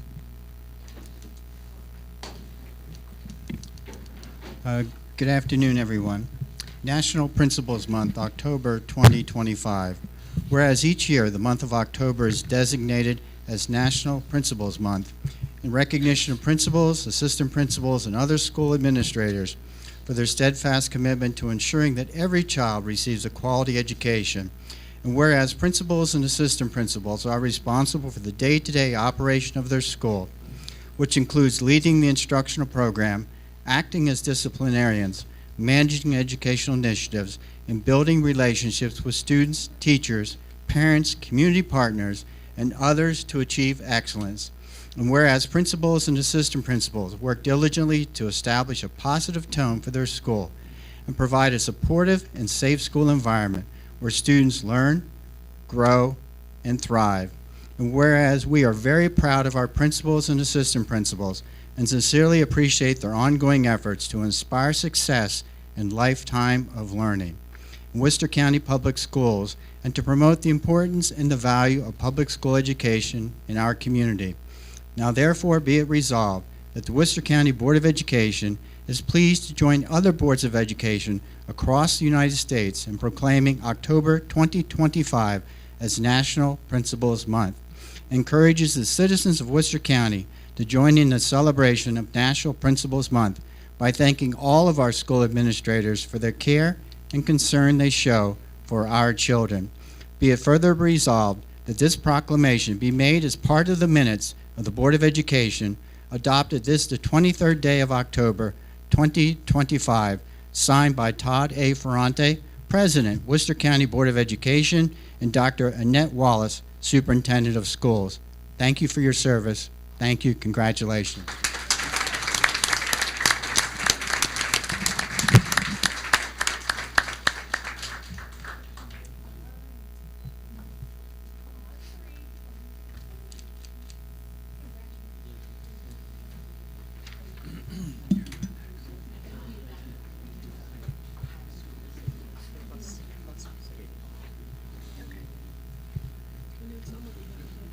And next, Mrs. Addis will do our bus safety, and I think we have at least 3 of my favorite bus contractors here. I think I missed one. I don't know. Just 2? Come on up, Mr. Mike, Miss Paula. Who else? I thought Jason was here. Lord have mercy. Come on up if any bus contractors are here. How are you? Good. Thank you for being here. Come on, Miss Paula. You ain't getting up. So whereas yellow school buses are the safest possible vehicles for children according to state and national data, and whereas the Worcester County Public Schools Transportation Department is committed to providing a safe, crash-free environment for the public school bus riders in Worcester County who travel daily on our roadways, and whereas the exemplary safety performance exhibited each day by school bus operators on the roads of Worcester County ensures the highest level of safety for other motorists and student riders, and whereas local citizens and organizations are encouraged to support student and traffic safety activities associated with the National School Bus Safety Week, October 20th through 24th, 2025, and whereas motorists must remember to stop when a school bus has stopped with its stop arms extended and red lights flashing, and whereas motorists should continue to be reminded about their role in ensuring the safety of children who are walking, bicycling, and getting off and on school buses. And whereas during National School Bus Safety Week, everyone is reminded to keep out of watchful eye for students going to and from school and to take extra precautions around students and school buses. Now, therefore, be it resolved that the Worcester County Board of Education recognize School Bus Safety Week during the week of October 20th through 24th, 2025. Be it further resolved that this proclamation be made a part of the minutes of Board of Education adopted this 23rd day of October, 2025, signed President Todd A. Ferrante, Worcester County Board of Education, and Dr. Annette E. Wallace, Superintendent of Schools.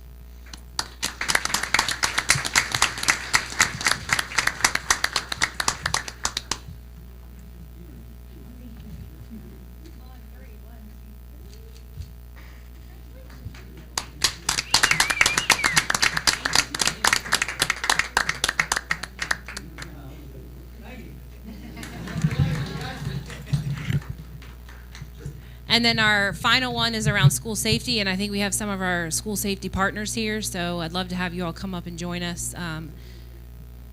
Okay, maybe not, I don't know, he might be changing his mind, we're not sure. Come on up. Come on up.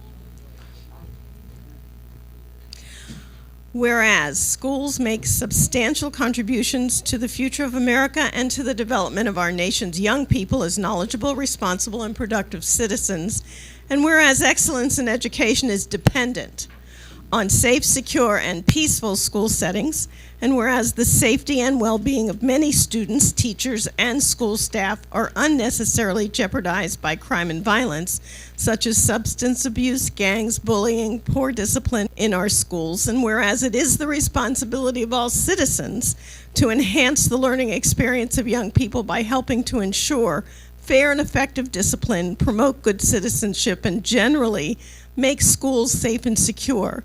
And whereas all leaders, especially those in education, law enforcement, government, and business, should eagerly collaborate with each other and the National School Safety Center, a partnership of the U.S. Department of Justice and U.S. Department of Education, to focus public attention on school safety and identify, develop, and promote innovative answers to these critical issues.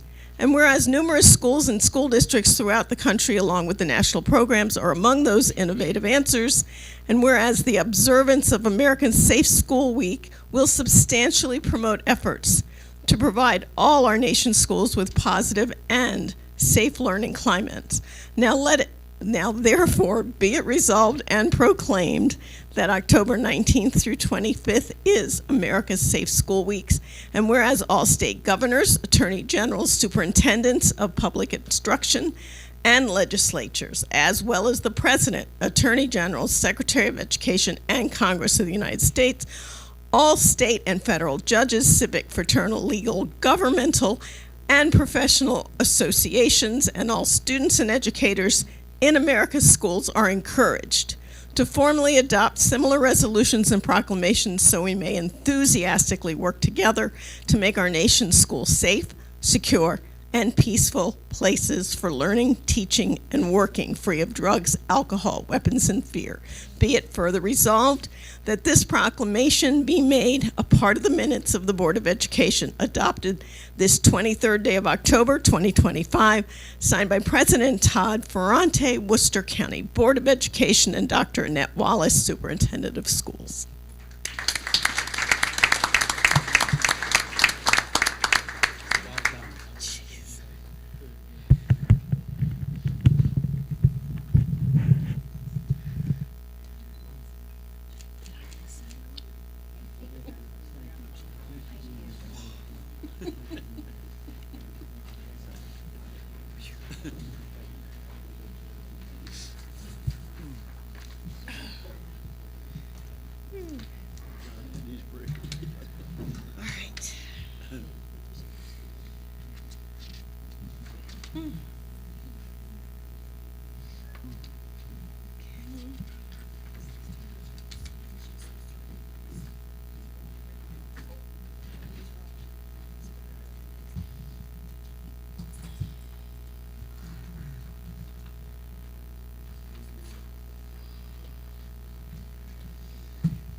thank all of you for indulging us. It's important that we recognize all of our students.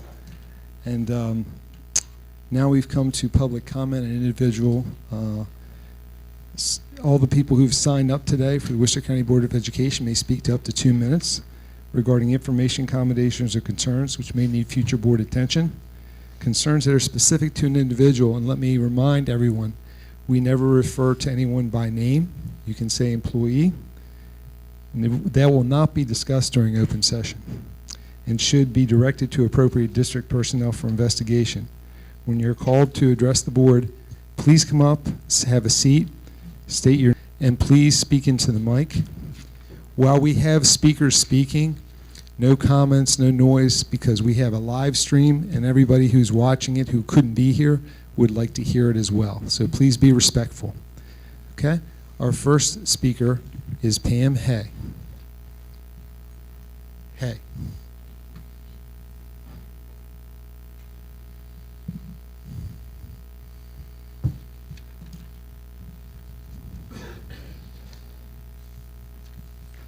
Good afternoon. Good afternoon. Can you hear me okay? Yes.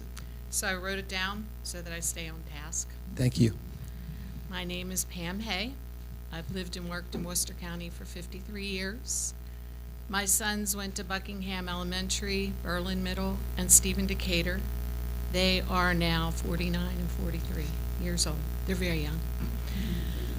But I now have a grandson in Stephen Decatur, getting ready to have another grandson in Stephen Decatur shortly. And first, I'd like to thank Tamara Mills because she did come to a meeting I went to try to describe how the decision was made to allow Turning Point into Stephen Decatur's after-school clubs. And I appreciated that. And she explained the criteria for allowing clubs. However, somewhere in that explanation, there was the sentence stating that clubs should cause no harm at all. But the origin of this particular program, Turning Point, it's not a very inclusive, in fact, it's a pretty divisive group that started this program. So I found many comments that I found actually disturbing from that group. And I think that they could be harmful to others in the school. I'm frankly very surprised that it was allowed in the school, although it has some monitoring, so I guess that's a good thing. But they're kind of anti anyone who doesn't believe in what they believe in. So my question is, I guess, to the board, or my concern is, who is monitoring what's happening in that room, like what's being said? Is it open to everyone to hear what's being said in that room? My hope is this is a flash in the pan, it goes away fast. But in case it doesn't, that's my question. Thank you. Next speaker is Peter Ostrowski.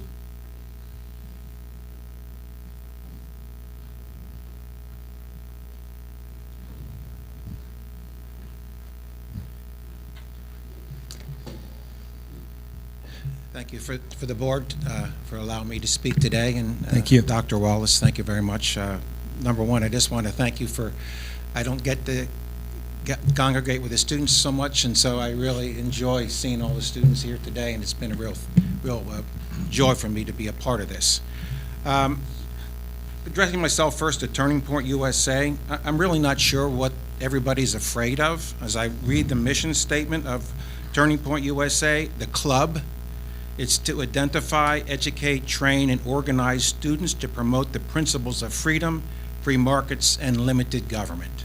I'm not sure why that really spooks people, but it does seem to. It's not a religious organization, and it's not a political organization. Secondly, I'd like to address myself to the employee whose name I cannot mention. It's interesting to note that this is National Safety Week. I hearken back to a comment of one of the Supreme Court justices. I don't know what pornographic material is until I see it. I don't know what hate speech is until I see it, and I see this speech by one of the employees is classic hate speech in my mind. It's derogatory, it's inflammatory, it's an unlegitimate attacks, it's an attack on our country and on our Constitution. We talked about unity today. We talked about excellence. We talked about people representing the school with pride and excellence, with heart and true unity. This is a divisive employee. And we bring them back. And I don't know what you're trying to teach the students by bringing this employee back. Where's the red line in these situations? I know what my values are. I'm not so sure I understand what the school values are. And my sense is that if this employee is allowed to go unpunished, that you could only see that this could lead to further violence. Even we talk about school violence, my friends, you might have blood on your hands if you don't do something about this employee. Thank you. Thank you. Next speaker is Marcy Cramp. Cramp.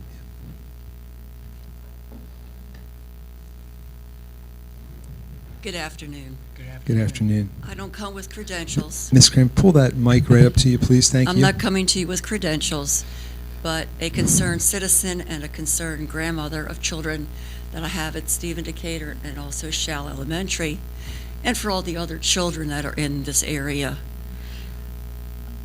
The Charlie Kirk Club is only to teach people responsibility, to speak out, but to have conversations about what's different about us, not to convince everybody that you have to be like us, but at least to understand each other.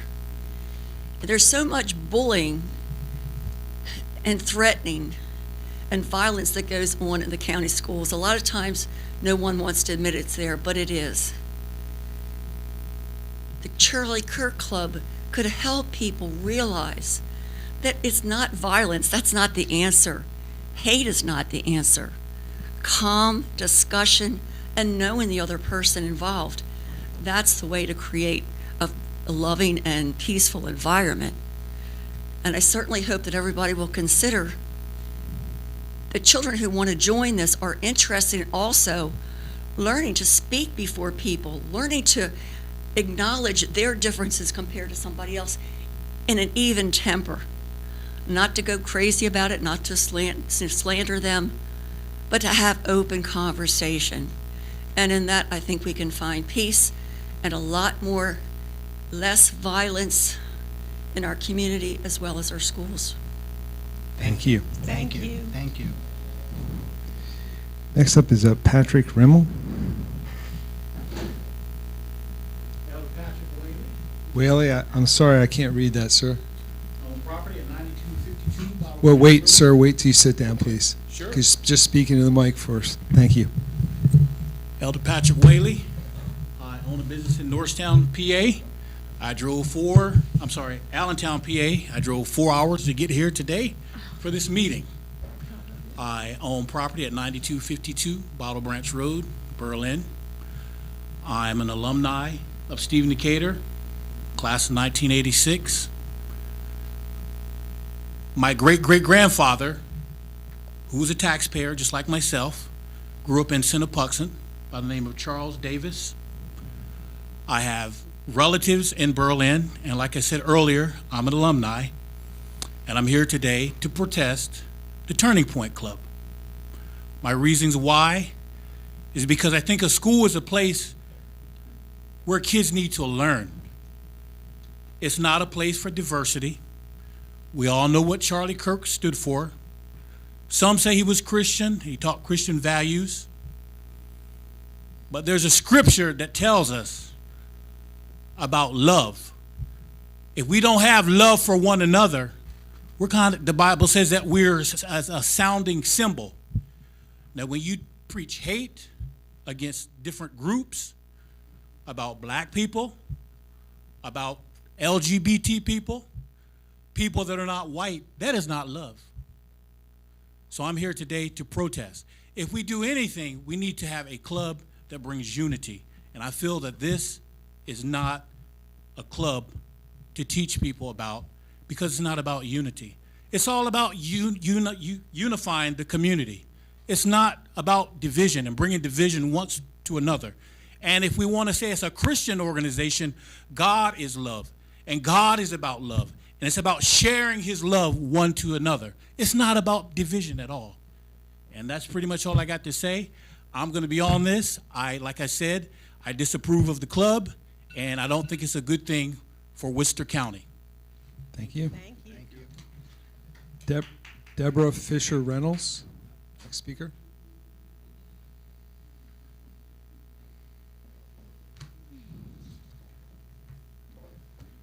Good afternoon. Good afternoon.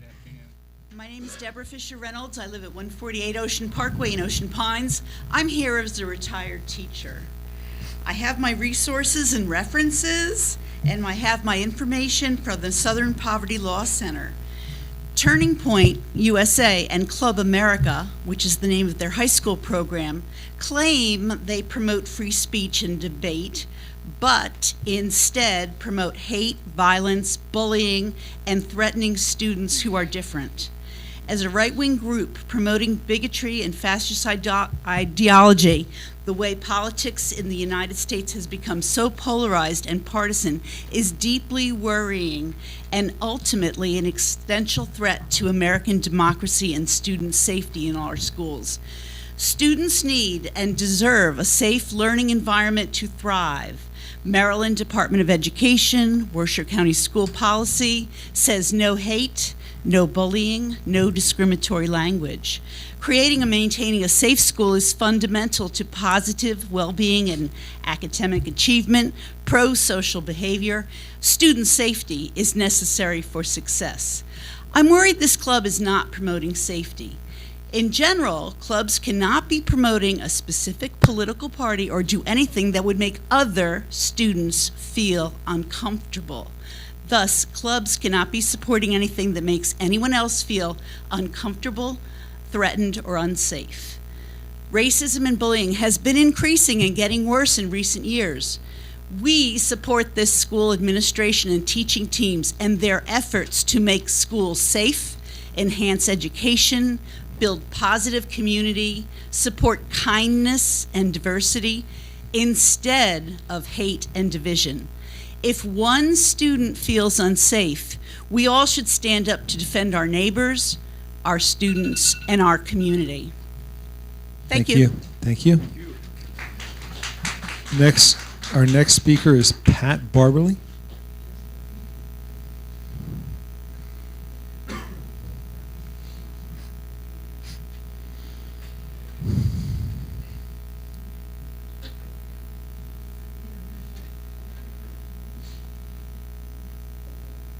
Pat Barbley, Newark, Maryland. Good afternoon, Board. Thank you for the opportunity to speak. I'm here today to urge you to support the students from Stephen Decatur who are... I am here today to urge you to support the students from Stephen Decatur who are founding Turning Point USA chapter. Please support these students and their organization just as you have supported many other student organizations. These students pledge their belief in God. They believe in this country, the United States of America. They believe in the Constitution, which was written by our forefathers and revolves around our belief in God.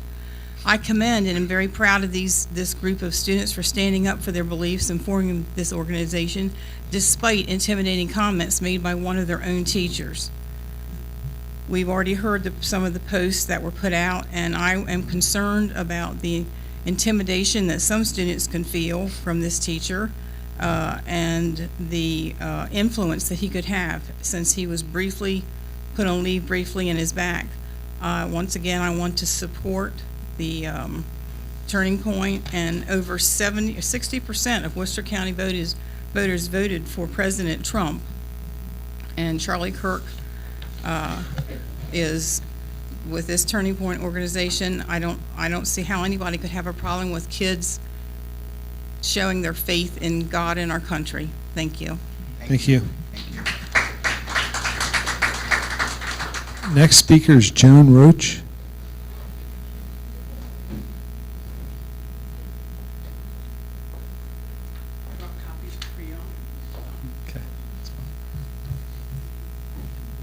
Hello, I'm Joan Roach. I live in Berlin, Maryland. I have a small sampling of quotes from Charlie Kirk, the founder of Turning Point USA. And after listening to them, I want you to ask yourself, are you comfortable with a high school club that promotes his ideas? In May of 2023, on his show on race, he said, quote, "Happening all the time in urban America, prowling blacks go around for fun to go target white people. That's a fact. It's happening more and more." On women's rights in 2025, discussing Taylor Swift and Travis Kelce's engagement, he said, "Reject feminism. Submit to your husband, Taylor. You are not in charge." On April 23rd, at an event by Turning Points USA Faith, part of the religious arm of his group, he said, quote, "I think it is worth it to have a cost of, unfortunately, some gun deaths every single year so that we can have the Second Amendment to protect our other God-given rights. That is prudent, it is rational." On Islam, he said, in 2025, quote, "We've been warning about the rise of Islam on the show to great amount of backlash. We don't care. That's what we do here.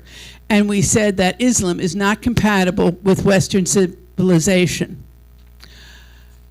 On religion, he also said in 2022, quote, "There is no separation of church and state. It's a fabrication. It's a fiction. It's not in the Constitution. It's made up by secular humanists." As I said, this is just a small sampling of what he believes and what the organization he started believes. I'm worried about having a club like that in our schools.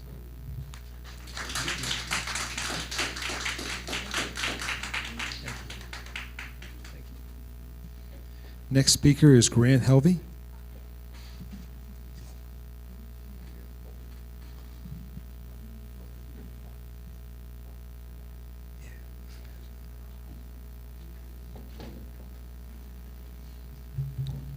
My name is Grant Helvey. I live in Ocean Pines.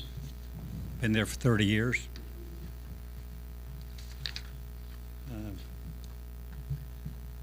I really enjoyed the earlier part of the meeting today because that displayed all of the achievements of the school system and the pride that we should take in the students in the system and their achievements. I regret that I have to follow with a couple of facts. One is, and this my source for this information is the Director of Institutional Research at Warwick Community College, that of 71 graduates of Worcester County High School entering Warwick Community College, 18% required remedial training in reading before they could take college-level courses. 24% required remedial training in writing before they could start college-level courses in a community college. 51% required remedial training in mathematics before they could start taking college-level courses. So I think it's just possible that while many of these achievements have been worked toward, you may have missed one of the objectives that I hope you have as an as our leading our community education system. That, my God, students need to be able to read and write and perform mathematics in order to achieve in life. Now, the kids that left our high schools and did not attempt to go to college, they're out there, as I presume, with this kind of skills, trying to just make it in the world. So I think you should put some more emphasis on reading, writing, and mathematics. Thank you. Thank you. Thank you. Thank you. Next speaker is Bev Glass.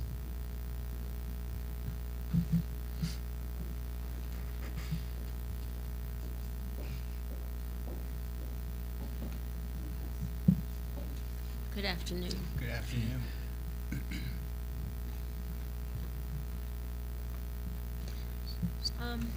My name is Dr. Beverly Glass. I live in Berlin. I have worked and lived on the shore for 40 years. Pull that mic close to you, Bev, please. Is that Thanks. better? Yeah, just pull it straight back. There you go. Better? Yeah. Okay. My voice is a little raspy. I apologize. It's okay. I want to say good afternoon, members of the board, community present. It is a pleasure to be able to see the awards given to the exceptional students today in our schools. I enjoyed that, and I was proud of it. I went through a lot of school to be an oral surgeon. I presently would like to go on public record to recognize another group of exceptional students that are leading the Turning Point chapter at Stephen Decatur High School. I am proud of those students, just as I was proud of the students that I saw come through here today. We need to see that we're all capable of working together in any kind, whether of grouping, whether it's with athletes, whether it's competition, whether it's in any kind of school functioning. And I'm proud of the students that will be representing this chapter, because there are a few examples that I'd like to say that these young students will be practicing in this club. They will practice having kind, respectful conversation with people you disagree with. And that is so important, because we know we all disagree on certain things. Bev, I'm going to ask you to wrap it up for us, okay? Thank you. They will be talking about standing up for their beliefs, carrying a pocket constitution, avoiding drugs and alcohol. Don't be afraid of what others think of you. Be a leader, not a follower. Be bold, be courageous. Pick up the mic and have a voice in our republic. I just want to applaud these students publicly. Thank you. Thank you. Thank you. Thank you. Next speaker is Kelly Brown.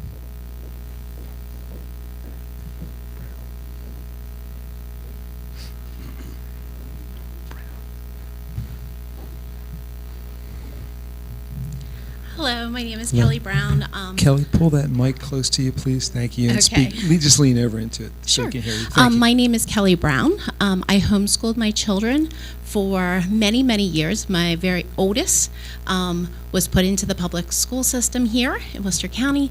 Then when Sandy Hook happened, we pulled our child out because of the safety concerns.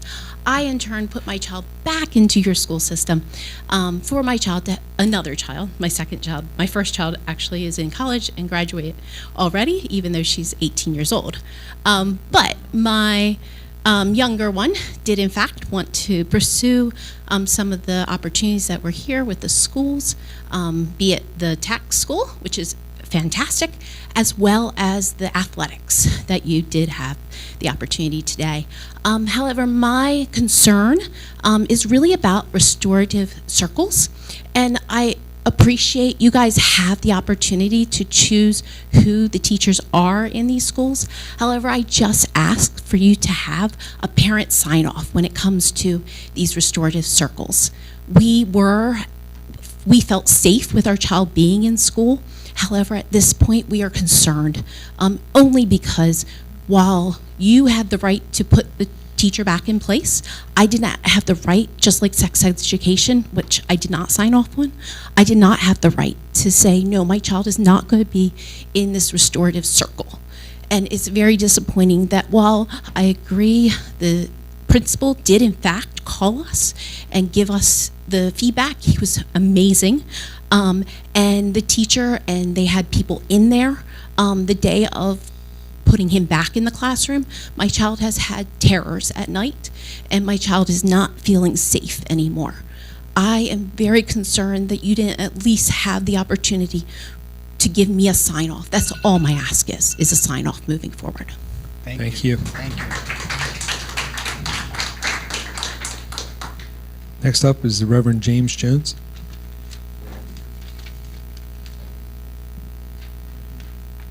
Good afternoon to the elected and to the board of Worcester County Public Schools.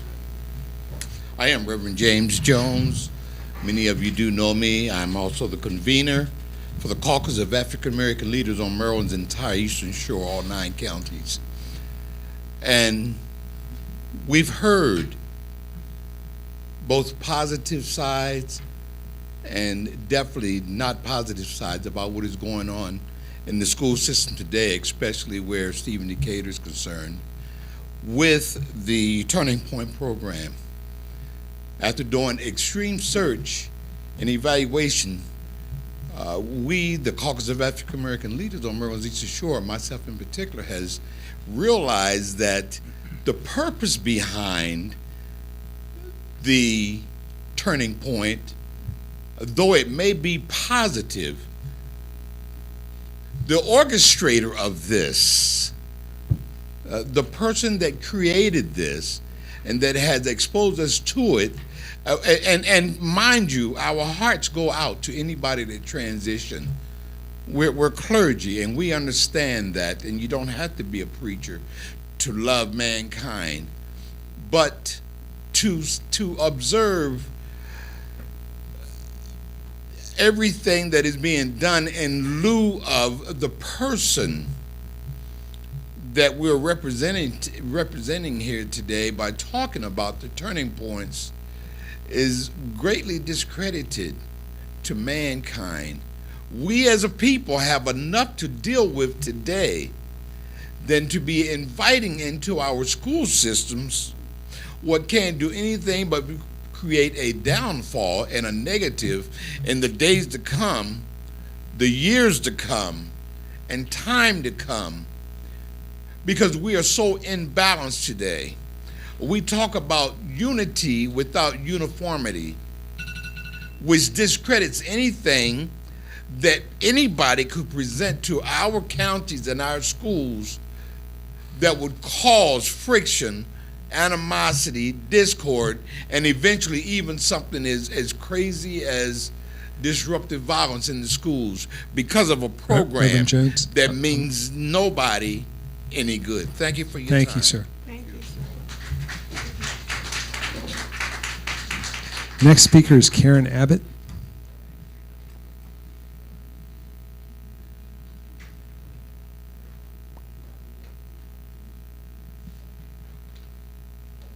Good afternoon. Good afternoon.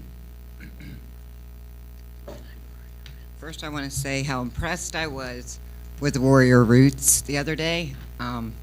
That's a lot to be proud of right there. I'm here today, though, to talk about on 9/10/25, Charlie Kirk was murdered for his Christian faith, comprehensive knowledge of of the Constitution, and the belief that America truly is that beacon of hope, liberty, and freedom of speech for all.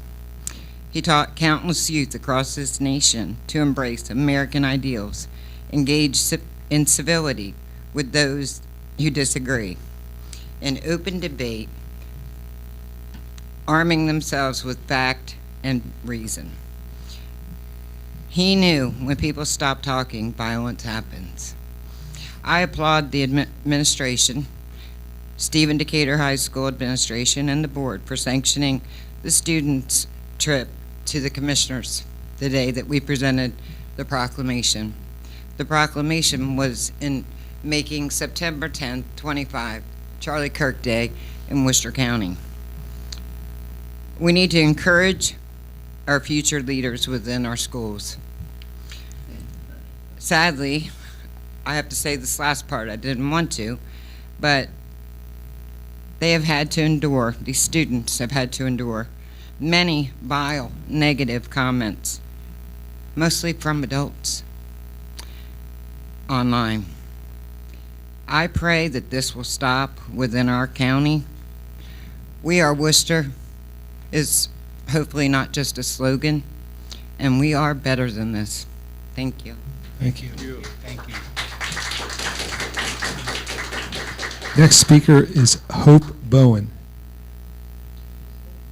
Bowden. Okay. I got two different Bowens up here. All Thank right. you. Thank you. Good afternoon, Superintendent Wallace and members of the Board of Education. Thank you for the opportunity to speak. My name is Brianna Bowen, and I am an alum of Worcester County Public Schools, and most importantly, a parent of 3 amazing children attending Worcester County Public Schools. And I've come this afternoon because I am deeply concerned about the Turning Point USA in our schools and what it signals about our values and the role of the educational institutions. I also stand here this afternoon as a voice for the parents, educators, and community members who share these same concerns but were unable to attend due to the time of the meeting, who are afraid to speak publicly out of the fear that doing so could cost them their jobs within the school system, and others who simply don't have the words or confidence to articulate what they feel. I speak on their behalf because their silence does not mean consent. Here in Worcester County, as in many places in Maryland, our schools serve for children from a wide variety of backgrounds, and my belief is that the mission has always been to prepare young people to think critically, to learn broadly, and to respect the dignity of all. However, we live in a community shaped by many narratives, including the contributions of people whose stories have too often been left out of our textbooks and assemblies. Our school must honor that history and not inadvertently elevate a narrow political agenda over it. According to multiple credible sources, Charlie Kirk himself has made statements and taken positions that many find deeply troubling in an educational context, attacking diversity, criticizing major civil rights legislation, promoting conspiracy theories, and culture war rhetoric. I was told by a board member that the comments made by Charlie Kirk were cherry-picked. However, I would like to reiterate that cherry-picked would insinuate that it happened once, but these comments are not isolated. There are clear patterns over years of racially charged and divisive statements from Charlie Kirk and within Turning Point USA's own rank.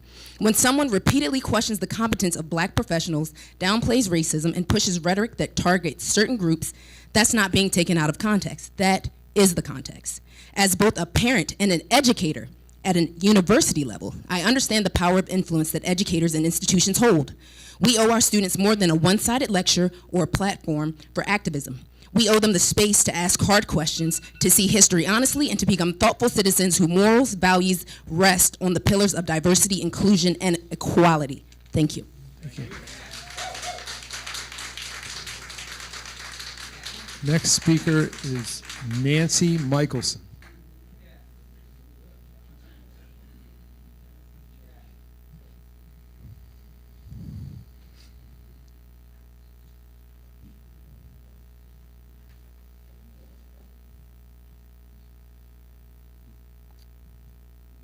Good afternoon, everyone. Good afternoon. Nancy Michelson, Ocean Pines. Before I begin my comments, I want to make it clear that I'm representing my own personal experience and concerns. I'm not here to speak on behalf of anyone else, persons, or groups. Today, we've been listening to the sentiments of supporters of creating a chapter of Club America at Stephen Decatur High School. And I understand that Worcester County Public School policies and procedures for club formation allows this group to exist. However, what I have not heard today from the advocates for the club is that they understand why the parents of vulnerable children are concerned about the club. I'd like to specifically speak about our county's black children, 3 of whom are my grandchildren. I have limited knowledge, I admit, of the details of the national curriculum for Club America. I do, however, have enough knowledge of the experiences of my own family, my friends, and neighbors to know why there is fear that the materials of TPUSA available online suggest that establishing a school chapter of the organization may seem to be sanctioning a racist ideology in our schools. Therefore, I hope to turn now from the immediate issue of forming a controversial club to address a more prevailing concern. Please hear, I am not accusing the schools of racism or negligence. However, my experience and Dr. Wallace's earlier comments tell me that Worcester County Public Schools can and want to do more to address the needs of our black children. I respectfully request then that this board and school administration make it a top priority to hear from the black families in this community and their allies, and to use their input to inform a set of actionable items to address those concerns. Okay, I can stop now. You can wrap it up if you'd like. Thank you very much for your time. Thank you. Thank you, Dr. Michelson. Next speaker is Colin McCures.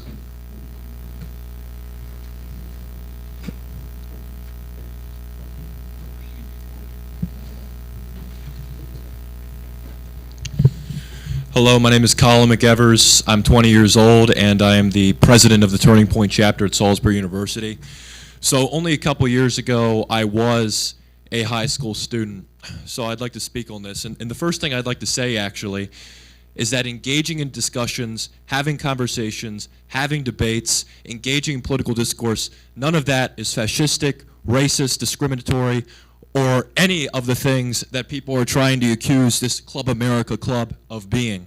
I think it's absolutely absurd that we are saying just because Charlie Kirk has said things in his past which are offensive to some people, that means by default that TPUSA and all the other affiliates of TPUSA are racist, are fascistic, or whatever it might be. Further, I would like to say that if we suppress our opinions, our views as students, as people, that breeds more division, more partisanship, more hatred between people.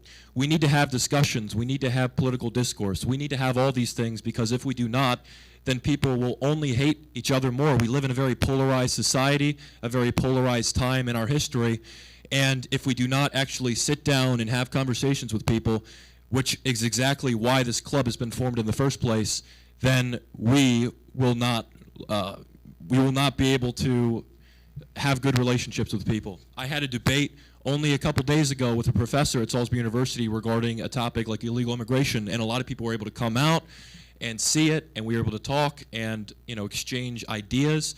That's exactly what TPUSA aims to do, and that's exactly what Club America will do. I'd like to just shout out the courageousness of these children, these guys who were able to start it up, because it takes a lot of courage to start something and then be accused of being Nazis and fascists and racists and all that, and that's exactly what's happening. So they had a lot of courage. They had a lot of boldness. I wish I had that when I was a kid at high school only a couple years ago. So thank you all. Appreciate it. Thank you.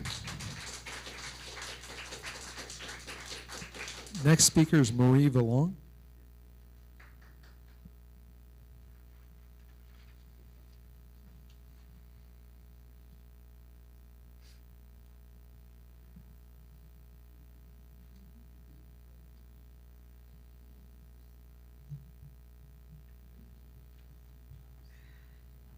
Marie, if you'll just pull that mic down. There you go. Pull that towards you. Yes. I couldn't hear in the back. Yeah. A little bit more. Good. There you go. I appreciate your dedication to encouraging student engagement and leadership. However, I want to express my concern about the recent approval of Turning Point USA chapter at our high school. Both my children went to Stephen Decatur, and at that time, they weren't allowed to have any political club unless they had a counter club. In other words, if they wanted to have a Democratic club, they had to have a Republican club. Where was I? While civic engagement or civic involvement is important, Turning Point USA is not simply a student discussion group. It is a national organization known for partisan activism and at times divisive tactics, including public targeting of teachers and students and schools who hold different views. They have a list on their website of schools, teachers who do not agree with them. That kind of approach can create tension and discourage open discussion in our classrooms. True education depends on intellectual diversity, something Charlie Kirk consistently said. The free and respectful exchange of many perspectives. When one politically affiliated group dominates, that diversity is weakened. If the chapter remains, I urge the board to ensure balance by approving a counterpoint organization, a club that could promote civic participation grounded in respect, empathy, and collaboration, helping students engage thoughtfully across differences. Our schools should be places for dialogue, not division, for critical thinking, not campaigning. Upholding intellectual diversity means giving every student the confidence to speak, question, and learn without fear of bias. For that reason, I respectfully ask the board to either reconsider approving the Turning Point USA chapter, or to support a complementary or encourage a complementary club that represents a broader range of civic values. Doing so will Rory? strengthen. I just need you to wrap it up for us. Okay, That's all. Thank you. And I think that that is one of the things that's good about the club, is that it's bringing them out into the civic awareness, but it's too slanted. Thank you.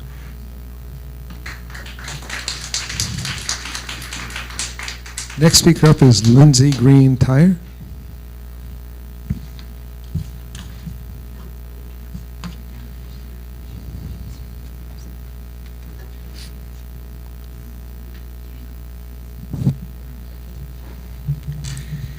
Good afternoon, guys. I'm Lindsay Green and Tire, Berlin, Maryland. Mother of 3, 1 graduate, 1 senior, and 1 at Buckingham. I'm here today to express my very deep concern about the presence of Turning Point USA in our public schools. While freedom of speech is a fundamental right, it is crucial to consider the impact of this group's ideology on our student and the student's environment. As educators, we strive to create a safe and welcoming space for all students, regardless of their background, identity, perspective, what color skin they are, whether they're a girl or boy. However, Turning Point USA's divisive rhetoric and actions can undermine this goal. Their presence in the school can create a hostile environment for students who may be targeted by their messages, leading them to feel isolated, marginalized, and have self-doubt. We need to consider the long-term effects of exposing all of our students to this extremist ideology that promotes divisive, sexist, and racist rhetoric. It's worth noting that just because something is legal, as it is legal to have this group, does not necessarily mean that it is right. History has shown us numerous examples of laws that were morally reprehensible, such as segregation, slavery, and in Germany, what was done to Nazi, I'm sorry, I've lost my place. You know where I'm going. Morally reprehensible. Well, that's the problem. No comments, please. This club tolerates and promotes discrimination, walkouts in schools. It is going to lead to withdrawal of participation. It's going to lead to violence. And it's going to lead to legal issues. All schools legally have to be safe for every child in there. And having such an extremist hate group in your school walls is going to cause safety concerns, along with many others. Thank you. Bye, Todd. Okay. I have no one else on my list today. Is there anyone else wishing to speak who has not signed up to speak? Yes. Come on up. Kate?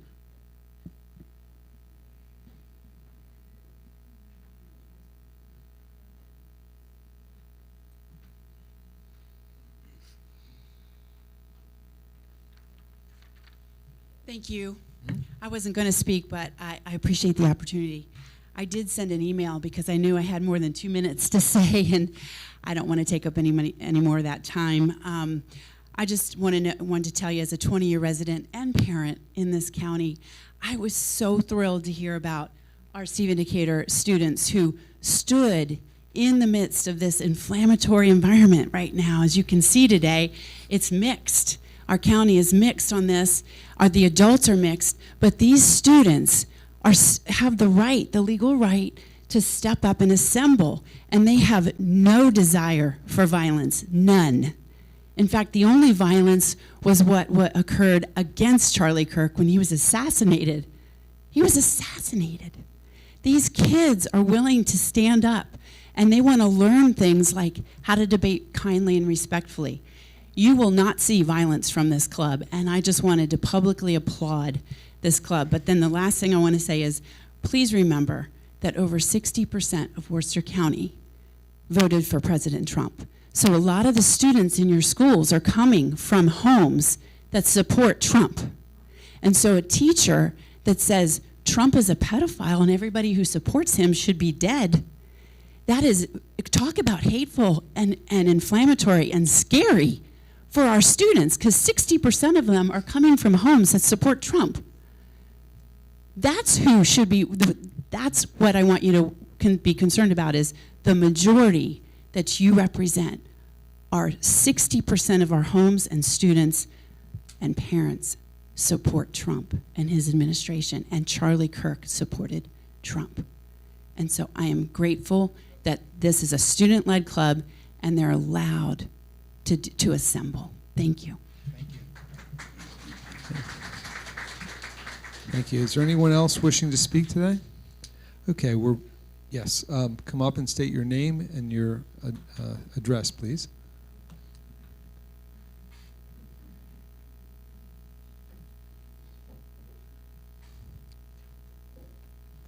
You need to speak into the mic, just pull it close to you. Thank you. Hello, I am. There you go. There you go. There you go. Hello, I'm Caroline Brown, and I am in biomed, and I have been in biomed, and this is my 3rd year. And I have had a teacher who said he would commit suicide in class, and who has speaked profanity to my fellow students and me. And I do not think it is fair for me to learn under a person who would say this and then go on social media and say that majority of my class should die.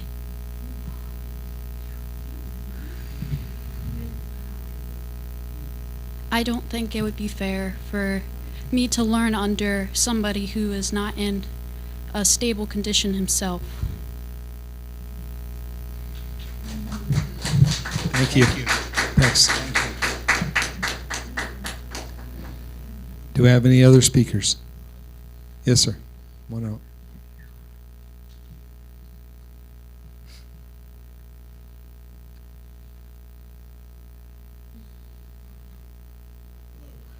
Lou. Good afternoon. My name's Dave Willett. I live at 3 Knight Terrace in Berlin. I had no intentions of coming to speak because my oratory skills are not strong. But with some of the comments made today, they're kind of contrary to the life experience that I've had. I'm 30 years in Worcester County, come from a family of teachers, both retired, active teaching. I spent 10 years of my career, retired career, working with kids right next door here at the Technical Center. Best 10 years of my life working with kids. My experience with Charlie Kirk is not necessarily whether I agree or disagree with everything you said, but I've seen about 25, maybe more, of the YouTube recordings or whatever of some of the college campus debates, and whether I agreed everything that Charlie said or everything a kid would say, the atmosphere of having these college kids come on and just be speaking about their opinions is pretty damn healthy. Some of the comments I've heard today from people, some of the explanations of what people are like that might agree or disagree or be entertained by this is appalling. It's not a question that you have to agree with someone all the time, but having kids get off their damn cell phones and put down their computer games and get out and debate with somebody they may disagree with is a pretty damn healthy thing. You can criticize your particular political viewpoints against somebody else, but is that really the issue, for crying out loud? Anyway, thank you. I appreciate you giving me the time. Thank you. Do I have any other speakers today? Okay, seeing none, we're going to take a brief recess, a 10-minute recess. Thank you. And we will be back with our curriculum and instruction report.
We're going to get started again. I'm going to turn it over to Dr. Wallace to introduce our curriculum instruction presentation. Good afternoon. I'm going to bring two of my favorite data people up to the front. Thank you. I heard sighs. I don't know what that was about because I know that he has been so happily spending months on this project for myself and our team. Part of our literacy initiative of having every child on grade level by grade 3 was having Tom work to triangulate back to figure out who those kids are in first grade, because the truth of it is we're going to make it with our third graders, but the turning point for students is really in first grade. That's where we really need to make sure we're getting the interventions in so that it's not such a heavy lift in third grade. So without further ado, I'm going to introduce my two data gurus and I'll let them take it away. Yes. Is that being shared too right now? Miss Steers here. There she is. She just walked in. And she's racing. Randy's great grand opening.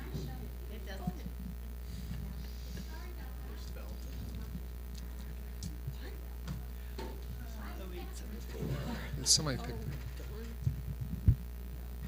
All right. I always feel a little like, I don't know, sorry for the folks who leave and miss the best part of the board meeting, right? Like, where'd everybody go? It's all right, though. You know, that's why we stream Tom, live, don't. right? It's nothing against you. Yeah. Yeah, don't take it personally. All right, let's see what we got here. Pardon me, I had this open and I don't know where it has gone. Give me 1 second.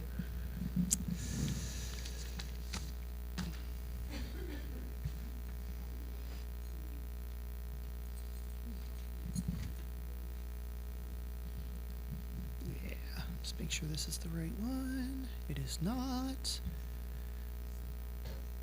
Now this is really embarrassing.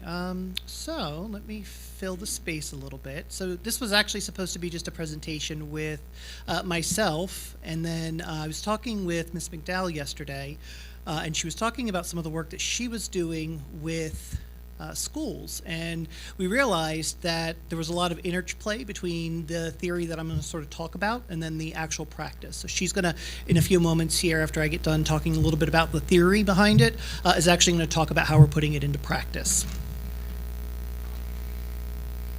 All right. So, as Dr. Wallace mentioned, the purpose of the study was to discover the best metrics at each grade level in order to determine students in need of intervention as early as possible. Okay, and that we were looking then to build a tool that would allow us to identify and then track these students as they progress through the grade levels.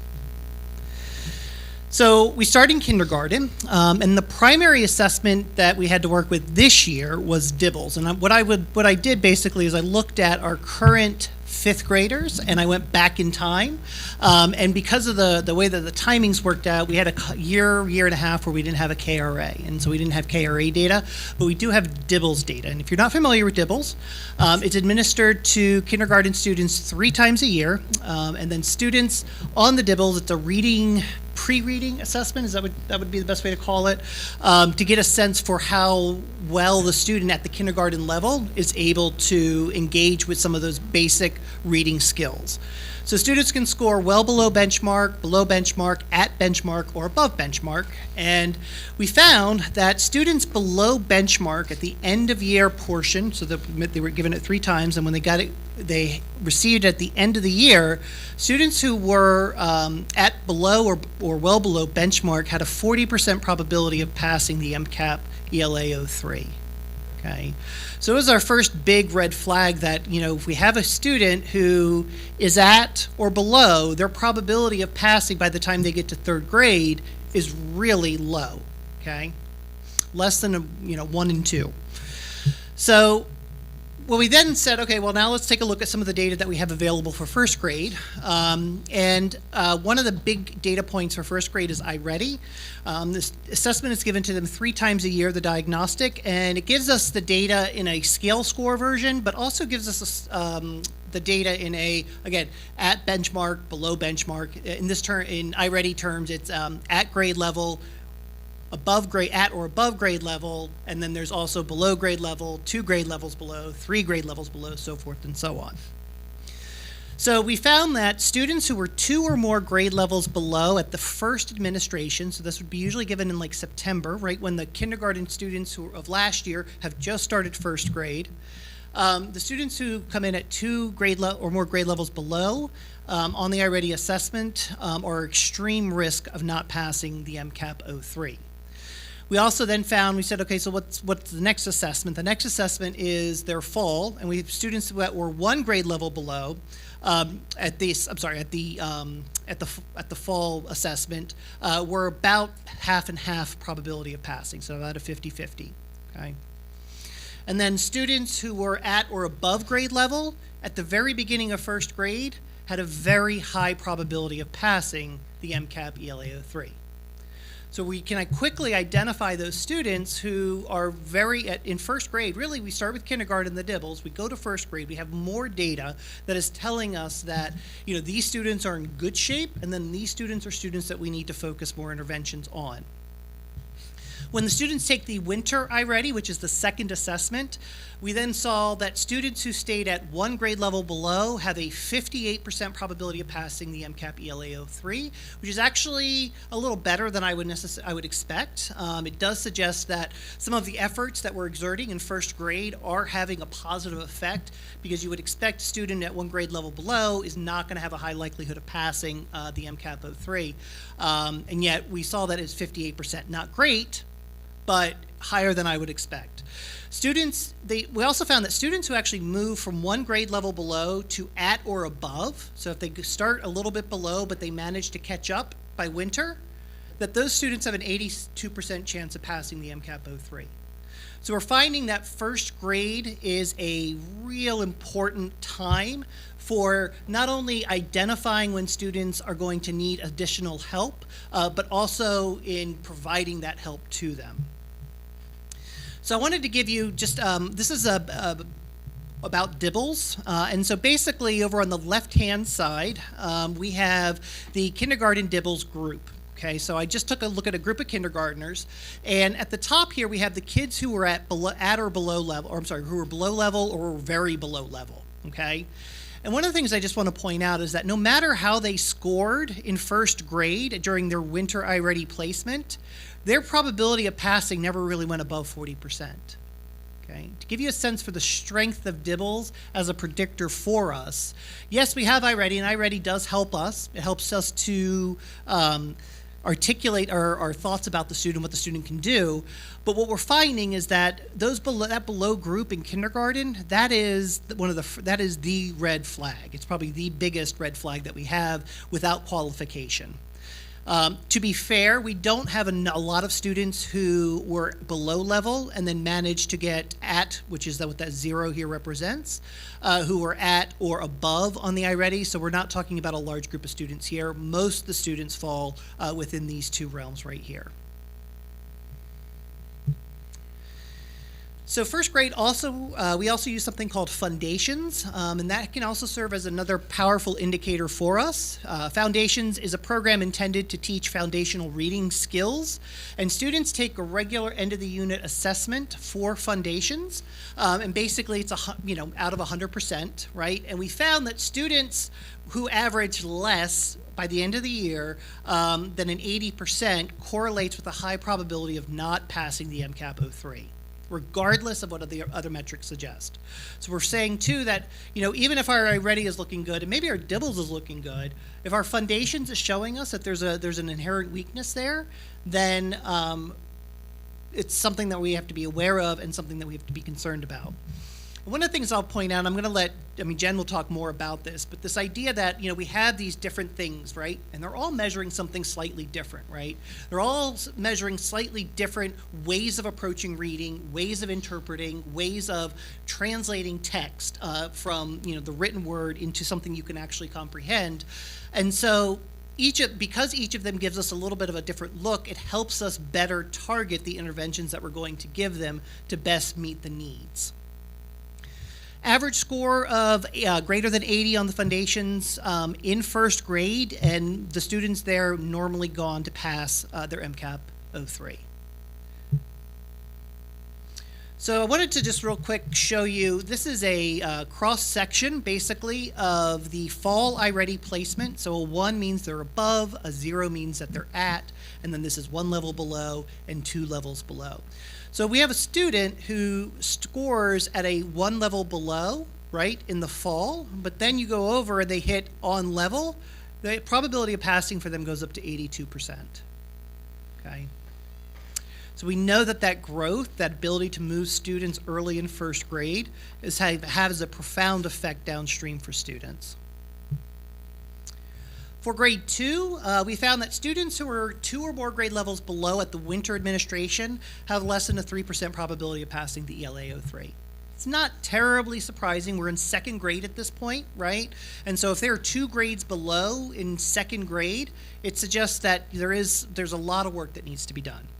And I do want to just stop and say for a moment too, because one of the fears I have with doing this kind of work is that folks will look at it and say, oh, this is prophecy, and this is not prophecy, right? Just because a kid scores 2 or more grade levels below, and I emphasize this when I talk to the other professionals in the district, just because they score, that doesn't necessarily mean they are fated to fail, right? They are not fated. There is no fate here. There is no prophecy here. This is helping us to recognize trends within our own data and helping us to identify those students so we can avoid having situations where a student is 2 grade more levels below and only 3 out of 100 of them are passing. We also found that students who are above level for this administration are almost guaranteed to pass. So again, same story. If we have them in place, ready to go by middle of 2nd grade, they're pretty much good to go at that point. Can't let off the gas completely, right? But the data shows us that these kids generally go on to pass. In 3rd grade, iReady continues to be a really strong indicator of success, which is, again, not surprising because it's right there. And when I've looked at iReady data versus MCAP data, there's a fairly strong correlation, usually about 0.8, 0.7 if you're a stats person. So it's a really good connection. And so it's not surprising that students who are at or above level in grade 3 go on to pass the MCAP. So what now? So the kindergarten DIBELS at the end of year is below, if it's below average or below the benchmark, we need to plan intensive support immediately. And we need to plan on having that support in place for the next 3 years, right? The student may emerge, right? And if they do emerge, we can exit them out, right? But the understanding has to be that the student is starting at a position that is very challenging to come back from, and they're going to need additional support. The fall iReady in 1st grade is 1 grade below, and we use the foundations data to determine risk. And then I'm not going to go through each one of the different criteria. One thing I will point out, though, is that if the grade 2 winter iReady is 2 grades below, we can expect MCAP failure unless there's a significant turnaround. We had 66 students in the current 4th and 5th grade who were at this level, 9 of whom passed. Okay, so we had 66 students who went into the ELA 3 who were in 2nd grade, 2 grade levels below, and of that 66, 9 passed. One of the other things I'll talk about too is that we have a huge percentage, and I don't know what it is comparative to the rest of the state, but I look at our data, and we have 40 to 45% of our students scoring within 10 points of passing. Okay, we call them the bubble kids, right? And it suggests to us that there is a significant group of students out there who may be just falling just short of the mark and just needed extra intervention. And part of this program that we've developed here is an attempt to identify those students so that they're not our next bubble kids, they're our next passing kids. All right, so Jen is going to talk about how we are using this with our teachers. So, do you want to hand this off? So, actually just yesterday, I did work particularly with a school, and I provided them with this data. In kindergarten, with the DIBELS being that one data point that we have, what I did was I actually provided those teachers breaking down that DIBELS data into where are our students falling well below. So those students who are falling well below, the teacher can then dig even deeper into that overall well below level and really mark where we need to help supporting those kids. As you can see across the top in the beginning, they are actually assessed on their beginning decoding. They're actually the non-word fluency, word recognition. There's beginning letter names, beginning letter sounds, beginning phonemic awareness, beginning word reading. And as you can see, if a student enters kindergarten very well below on letter naming, this teacher now knows that is where I need to start with them. This is where teachers will then create a plan for success. They'll set goals for their kids, and then that plan for success actually allows us to track the work that we're doing with the students that are not meeting those Tier 1 expectations. When we move on to first grade, these teachers now know who they're focusing on for interventions, and they know that they're looking at the iReady data for that growth from the fall to the winter. So I provided these first grade teachers with that end of the year dibbles in kindergarten, and you can see here this teacher had 3 students who ended the kindergarten well below benchmark.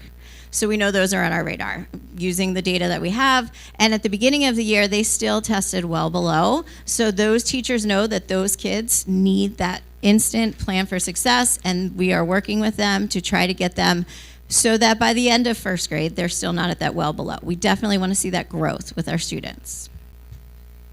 We did the same for second grade, and it was very interesting because I actually started these meetings with our teachers, and this second grade, I said, I want you to write down how many students in your class right now that you think could not pass the MCAP ELA 3. And this particular teacher said that they had 8 students. And I said, well, that's a lot. And she said, well, I have 8 students who are not reading at grade level. And when you look at this data, she does. Her iReady data and the fall placement, there are 8 students not reading. But if we look historically, she really only has 3 students right now that are well below. And there are other, looking at that foundations data as well, we can see that those students that have historically been well below are also falling in that foundations data that Dr. Hamill talked about, as well as their iReady. So we know that those are the kids that we have a plan for success for. We're able to pinpoint and set goals and know where we can help move those students. We did the same for third grade, and this picture just really helps the teacher see historically how their students have been performing.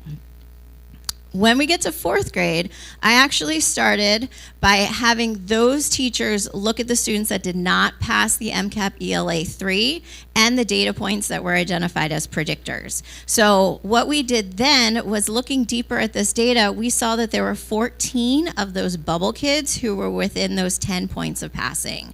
And to help those fourth grade teachers, I broke down their MCAP 3 score to allow us to see where they lost those points. So we know that that 750 is the break point. Our MCAP scale score is broken down into reading proficiency and writing proficiency. And you can see students that are very close, our 751, they had lost a lot of points in the writing there, and we're very close to meeting proficiency with our reading. So now our fourth grade teachers can see where they need to work really hard to push their students to pass if they had not passed before.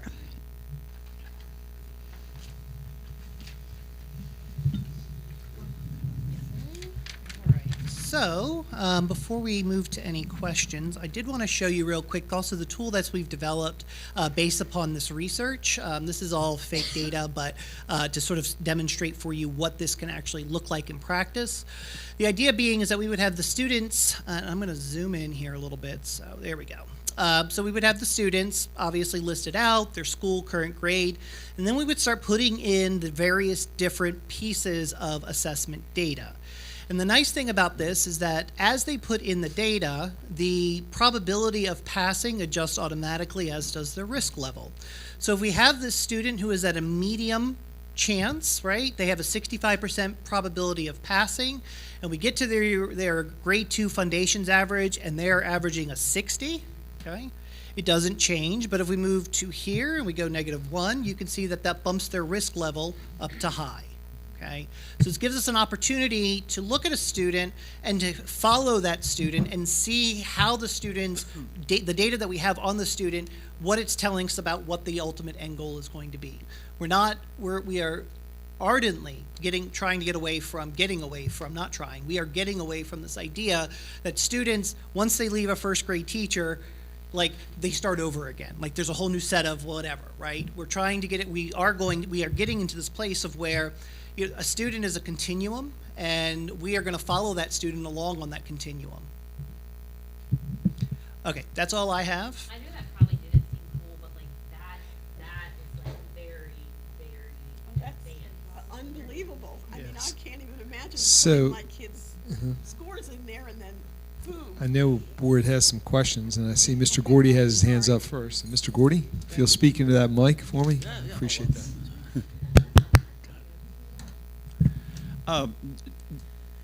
Is the staff that we currently have in place adequately trained to help move these below average students forward? Is our staff ready to make that gesture? Even if you identify them, if we don't have the things in place to make it happen, it won't happen.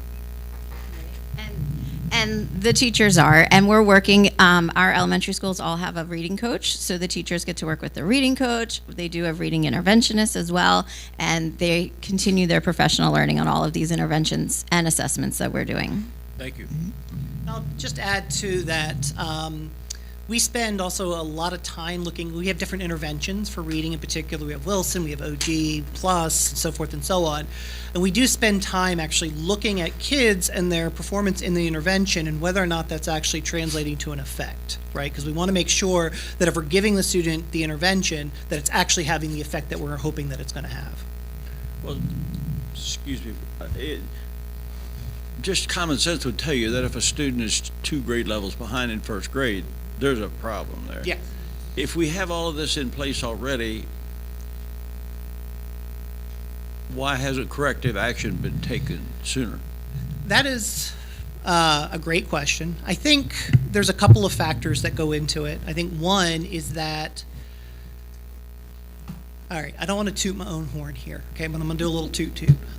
Because You may. Toot away. when we look at other districts, right, there's a lot of top line looking, right? We look at a lot of top lines. We look at a lot of like, okay, 55% of our third grade passed, and that is the end of it, right? We just know that 55% of our first grade passed, or third grade passed, and that's that. Some other districts, I think, go deeper. They might say, oh, 55% of our African American third graders passed, or farm students passed, right?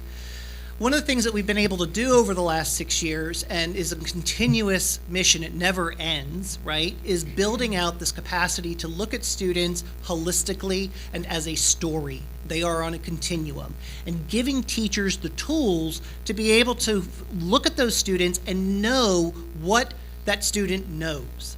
Because that in and of itself, if a teacher knows what a student knows or knows what they don't know, that in and of itself is one of the most powerful things. And I think a lot of times what ends up happening and has happened is that you get your results from last year, and maybe in a December or a January PLC, maybe you look at like what the scores actually were, maybe you look at the sub scores, right? But that cohesive, consistent conversation, I don't think has been in place, and and it needs to be in place. We need to make sure that we're targeting students with the proper intervention at the proper time. Yeah, and I would add to that too. This is brand new. Like, we tasked Tom with this on probably, I don't know, June 15th. Definitely after I got the job, we targeted Tom with this. We did not have data like this before. To this Tom level, yeah. took it and made it this. We also, when Stephanie Zanich was here, we did have elementary schools doing plans for success, and I did them as a high school principal because we took Stephanie's model. That's how we turned around a school. And we haven't been implementing plans for success for our students. And I don't think it's complacency. I think our teachers are working really hard. I think our administrators are working really hard. It's just having data at this level now, and then having plans for success meetings about, it goes back to every child is known by name, strength, and need. Jen just talked about it. She said, here's this student who's not on grade level, but it's not the reading, it's the writing. And then specifically, like, they've drilled down to like specific skills within that. So we've like Tom said, I mean, it's a continuum because we've continued, Dee and I have been very focused on this as we've been in charge of instruction, but we haven't been able to get over the hurdle of of asking everyone to do plans for success, because it is a lot. It's a lot of work. But when we're getting our tier 1 instruction right, you shouldn't have many plans for success. And so this is just, I mean, we haven't done it because we didn't have all this information then. Thank you. Dr. Andes? Just so our community understands, DIBELS is dynamic indicators of early literacy skills. Because in education we use a lot of acronyms, and sometimes we don't define those acronyms. DIBELS came out of the University of Oregon, and it came to being when President Bush and No Child Left Behind, under the reading teacher grants that were available at that point in time. And at that time we adopted DIBELS because we wanted the grant money. So we've been using DIBELS for at least 22 years, something like that. And it's an indicator of success in the area of literacy. So I just wanted to make sure people understood what DIBELS stands for and what it assesses and what it measures. I want to thank the team for operationalizing the data. As Tom said, sometimes we get data and we just look at the data, but we never drill down through that data and operationalize it to take it to the classroom level. And that's what you've done. You've taken the data to the classroom level to identify the students who are excelling and need some different types of supports, and those students who need some extra help, which we affectionately call our bubble kiddos, and those students who need some intensive interventions. And that information is critically important for teachers because it affirms what they're doing in the classroom. It affirms what they need to do in the classroom. And having those literacy coaches available is critical. So when that teacher is developing plans for their classroom, they have someone there in that building who can provide support and assistance to them. And my last comment, in order to make this happen, we need small class sizes. And I think that's been one of the secret successes of Worcester County Public Schools, is having those small class sizes. So when a teacher gets a list like this with names on it, they have the opportunity to provide those necessary interventions and address student needs one-on-one, and time to look at the diagnostic data and time to plan. So I thank you and I commend you for operationalizing the data and providing teachers with the necessary support. Thank you. Anyone else have any questions, comments? You can't manage what you can't measure, right, Tom? Right. And so I think you guys have done a great job with this, and it's going to really help our kiddos. And so we appreciate what you've done. Appreciate the time you've put into it. Thank you very much. Thank you. And I think you should be allowed to toot your own horn. Yeah. Thank you, guys. Okay. And now I'm going to turn it over to Ms. Shorts for the blueprint update. Yes, and we've got some tooting to do on the blueprint too, so get ready. So as you know, on October 7th, we voyaged to Annapolis, Maryland for our progress monitoring conference, and I can say we were extremely pleased with how that conference went. We took 17 members on our to our conference, which I think we took exactly, we were like Goldilocks. We took just the right amount of people, just the right amount of experts to talk about our 5 pillars. It did last just about the 3 hours, pretty darn close, 30 minutes for each pillar. And I want to say all of you would have been extremely, extremely proud of how our team performed. Britt Kerwin almost jumped into Dr. Wallace's lap. We almost had to bring him home with us by the time we left. I mean, we really were able to tell our story. We were really able to explain some of the secret sauce in Worcester, and we were extremely proud. And again, I think part of the reason it was such a successful conference was, for example, Diane Shorts came for Pillar 1 and was really able to talk very well about what goes on in Pillar 1 because she's the early childhood coordinator. Cassidy Hamborski and Sarah Blackburn came and represented Pillar 3. And I mean, you could not ask for two better experts to answer questions around mathematics and literacy. So we were extremely impressive. One of the rules were that they were videotaping it or Zooming it for people who could not attend.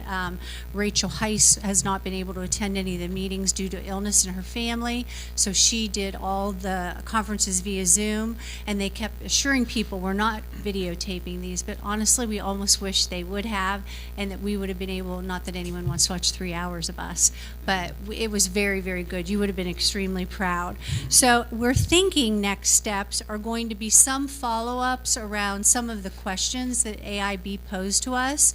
So for example, one of the questions they came around Pillar 3 was, you are the highest performing school system in Maryland. For the past 3 years, your children have been performing at the 70th percentile in grade 3 reading, but in a way, you're not growing. Thus, the project that Dr. Wallace has charged us with.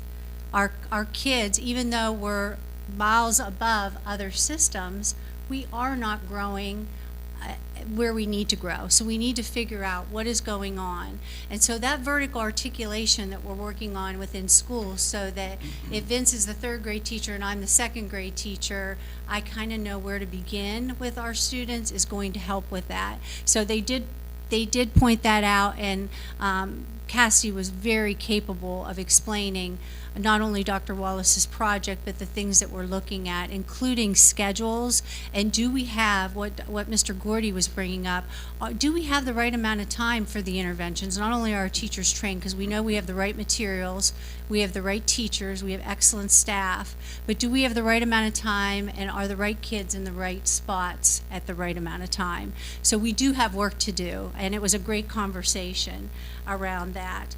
They also brought up in Pillar 1, you guys are like knocking it out of the park with Pillar 1, probably some of the best data in the state, but you all know that we have a big ask to keep those pre-K 3 classrooms going.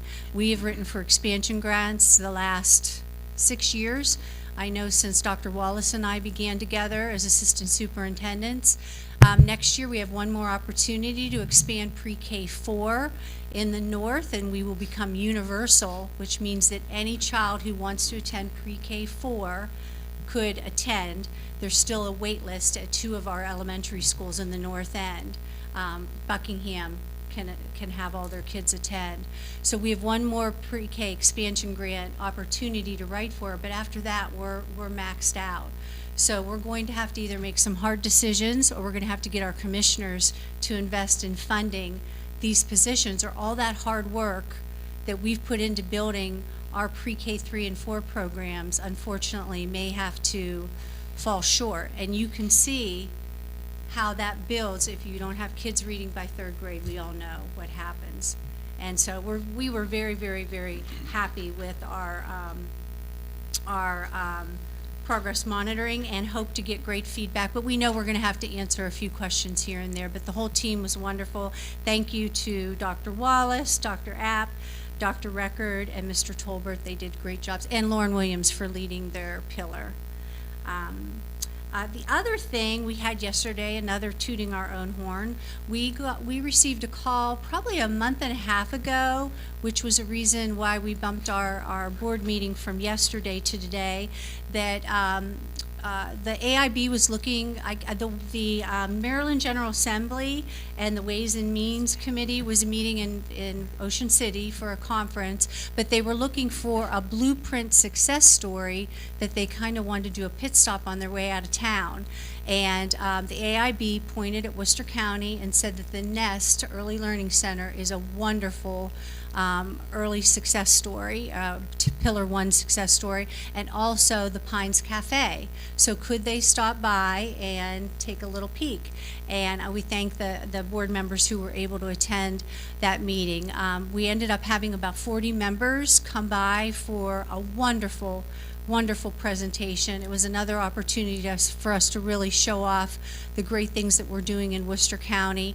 We started off with just a brief overview of both of the programs, and then we did guided tours of the nest, so they got to see our beautiful facility and hear a little bit about how the Rebuilds Grant helped us start that program, because without that we would have never been able to start a child care center. Even though the tech center was built for that center, we would never have been able to do that. And then the Pines Cafe, Phil was not shy at all about telling his story about how that got up and going. And we were even able to live stream into the Pines Cafe in Ocean Pines so they could see the actual facility, since the distance was too much for them to tour that. And then we had two wonderful students, one from the Pines Cafe and one from the Nest, explain their success stories. So both of them had started with both of those programs and now are employed, one at the Nest and one at the Pines Cafe. So that really touched everyone's heart. But again, just two wonderful success stories. Can I share one more thing Yes, about that please, visit? please. It gave us a great opportunity to share with the legislators. We talked about cost per pupil, so we spend the third highest per pupil in the state of Maryland on our per pupil cost. And we talked about the responsibility on our county government and the burden that funding at a level of like 70, what has it been, 73%? 80%. So the burden that it is to our county. And what I said to them, and what we also said to Britt Kerwin and the committee at our visit last week, was people should be looking at what we invest in kids, because the other schools that are up there who are investing that amount of money in kids are not getting the results we're getting. So we are a shining example of having the resources, how much it costs to educate a student successfully per pupil, but also bringing awareness to them on the burden of other things in the blueprint that haven't finished coming to light yet. Every teacher, every NBC teacher that gets $10,000, we probably get to about 2 of the 10. Correct. It runs through the formula. So every year, goals of the blueprint are to have more national board certified teachers, and that burden on our county is extremely high versus other counties who are having to pay $1,000. And then we also gave us the opportunity to shine some light on something else that we've been talking about, and that is the fact in which the formula that the AIB gives out that says it's the amount that you need to run a school system misses things like transportation, aren't even included. You can't run a school system in an equitable way so that every child has access to getting to school. I think we'd all agree that transportation is essential to our school system. Our bus contractors and our transportation are essential. The cost of that is very high. So to tell county governments that you're getting enough money or you're giving them enough money and you're leaving things out, and transportation is, I just give that because that's a huge example. You can't say, well, it should only cost $18,000 to do this. There's not nearly enough money in that blueprint to cover dual enrollment. We were also able to talk to all the Ways and Means Committee about that, and Dr. Kerwin and the committee when we met with them in Annapolis. So I think it was also a really good opportunity to kind of get out ahead and say, hey, the burden on our county is really high. And this isn't gonna, it's gonna eventually, we don't want to break our own backs trying to continue at the level we have, so. Thank you, Dr. Wallace. So 2 great events.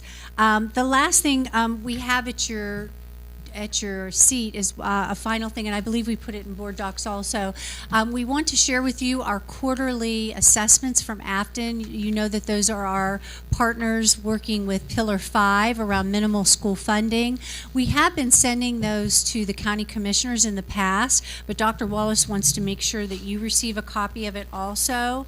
Our work with Afton is ending in December, but I believe it's accurate to say from Mr. Tolbert that we will not be having to file a waiver in October, which we would have had to do by now in October. So our minimal school funding is in check for this year, and we look like we're in good shape, and we really appreciate the work we've been doing with Afton. But you can just see how they bill their hours, and we've really enjoyed our time with them. But we will continue working with them until December, and we always share that with the commissioners in case they have any questions around how we're using that grant. So any questions for us around, or me around the blueprint this month? Board members have any questions? Great work. Yeah, thanks for all the hard work. Lots of good work. Yep. It was Thank you. definitely wonderful. Thank you. Next, I'm going to turn it over to Dr. Rapp for a personnel exhibit. Thank you, Mr. Ferrante. In front of the board, you have your October personnel exhibit. For new hires, we have Curtis Broadwater, Educational Assistant, Worcester Technical High School. Dinez Carroll, Educational Assistant at Ocean City Elementary School. Amanda Suarez, School Nurse at Ocean City Elementary School. Mackenzie Willie, Speech Pathologist Assistant at Buckingham. Separations, Lois Davis, Special Education Teacher at Berlin Intermediate School. And promotions, we have Idlet DeShields, Title I Specialist at the Central Office. The Superintendent recommends approval of personnel exhibit as presented. Thank you, Dr. Rapp. Any questions for Dr. Rapp regarding the personnel exhibit? Seeing none, I can have a motion and a second to approve the personnel exhibit as presented. So moved. Motion by Ms. McComas Second. and a second by Mr. Gordy. All in favor? Aye. Any opposed? Thank you, Dr. Rapp. Continue. Thank you. 8.2 is negotiating teams. The negotiated agreement requires that the Board of Education and the Worcester County Teachers Association, as well as the Worcester County Educational Support Professionals Association, designate their negotiating teams each year. We're announcing those teams to you this afternoon. For the Worcester County Teachers Association, their team will consist of John Carnahan, Beth Shockley Lynch, Michelle Hunley, Danae Bowen, Mary Hathaway, Mary Beth Lampman, and Shannon Bone. For our support unit, Mr. John Carnahan, Ivory Smith, Ted Brown, Carol Campbell, Chanel Robbins, and Ashley Smith. So that was a point of information for the board. 8.3 is the Memorandum of Understanding. We have 3 of those for your consideration. If it's okay with the President, I'm going to read through the summaries of those 3 and ask that you vote on them together. That would be fine. Thank you. The first is an MOU with the Teachers Association concerning the movement on the career ladder during the 25-26 negotiations between the board and the Teachers Association. Clarification was needed regarding how teachers who are pursuing National Board Certification or a master's degree advance within the career ladder. This Memorandum of Understanding provides a detailed explanation of that movement process through all the levels. Those who are actively pursuing advanced credentials, those who have completed them, and those who are maintaining their status. The MOU ensures consistent interpretation and implementation of the ladder advancement across the district. The second MOU is with the Teachers Association is regarding personal leave language. The revision is necessary to correct a contradiction within the current contract language in Article 12. The existing language states that teachers requesting the use of personal leave will not be required to state a reason for such leave. However, later in the clause, in the same section, it has a restriction. The use of personal leave for purposes stating personal leave will not be granted for recreation, vacation, or shopping. So we're asking the board to consider signing this MOU where we can get consistency in that language. The revised language will provide clarity, consistency, and equitable applications of that personnel leave for all employees, and we have the exact same MOU with the support unit as well.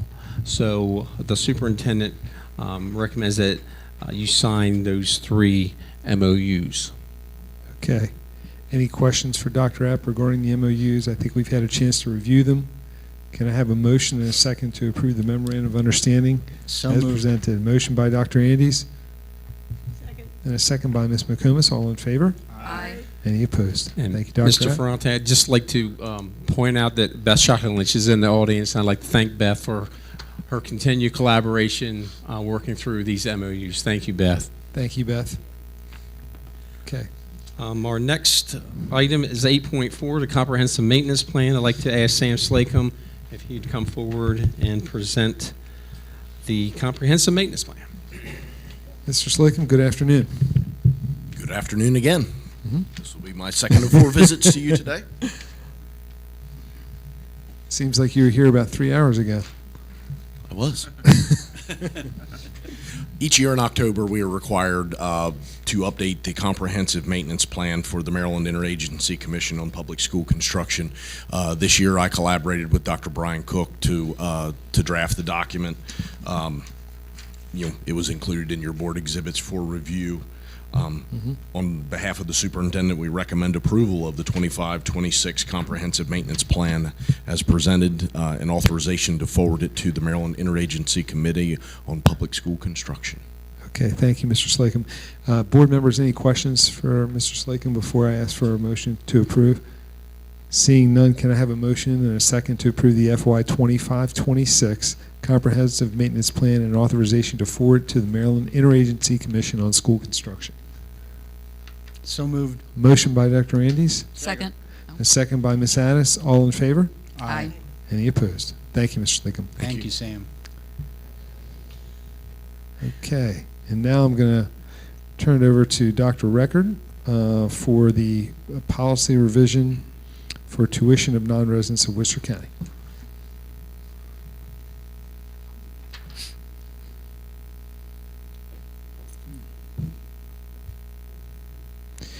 Board, this is in your packet if you want to pull the policy out to review. Thank you, Mr. Ferrante, and members of the board. Today before you is a revision of policy 4A08. The recommendation of the policy change before you notes an additional language addition, the word appointed in section 3, letter C. There are no other changes to this policy. Okay. Board members have any questions? I'm sorry, I know we're time-wise here. Okay. What does the word appointed? Yeah, you have to speak to the mic. I know, I'm sorry. Okay. What does the word appointed add to that? Right. Well, I would defer to Dr. App as far as the categories of employees, but the difference between an appointed would be through the personnel requisition versus a contractual employee versus substitute employee. So adding the word appointed is a clarification point, which would be an additional language change. Thank you. Okay. Any other questions for Dr. Record regarding this one-word change here? Mr. Ferrante, the superintendent recommends approval of the policy revision as submitted. Thank you, Dr. Record. So we have this policy revision. Can I have a motion and a second to approve the approved policy revision tuition for non-residents of Worcester County as presented? So moved. Motion by Dr. Andes. Second. Second by Mr. Buchanan. All in favor? Aye. Any opposed? Thank you, Dr. Record. And Dr. Record, I'm going to stick with you for a safety update.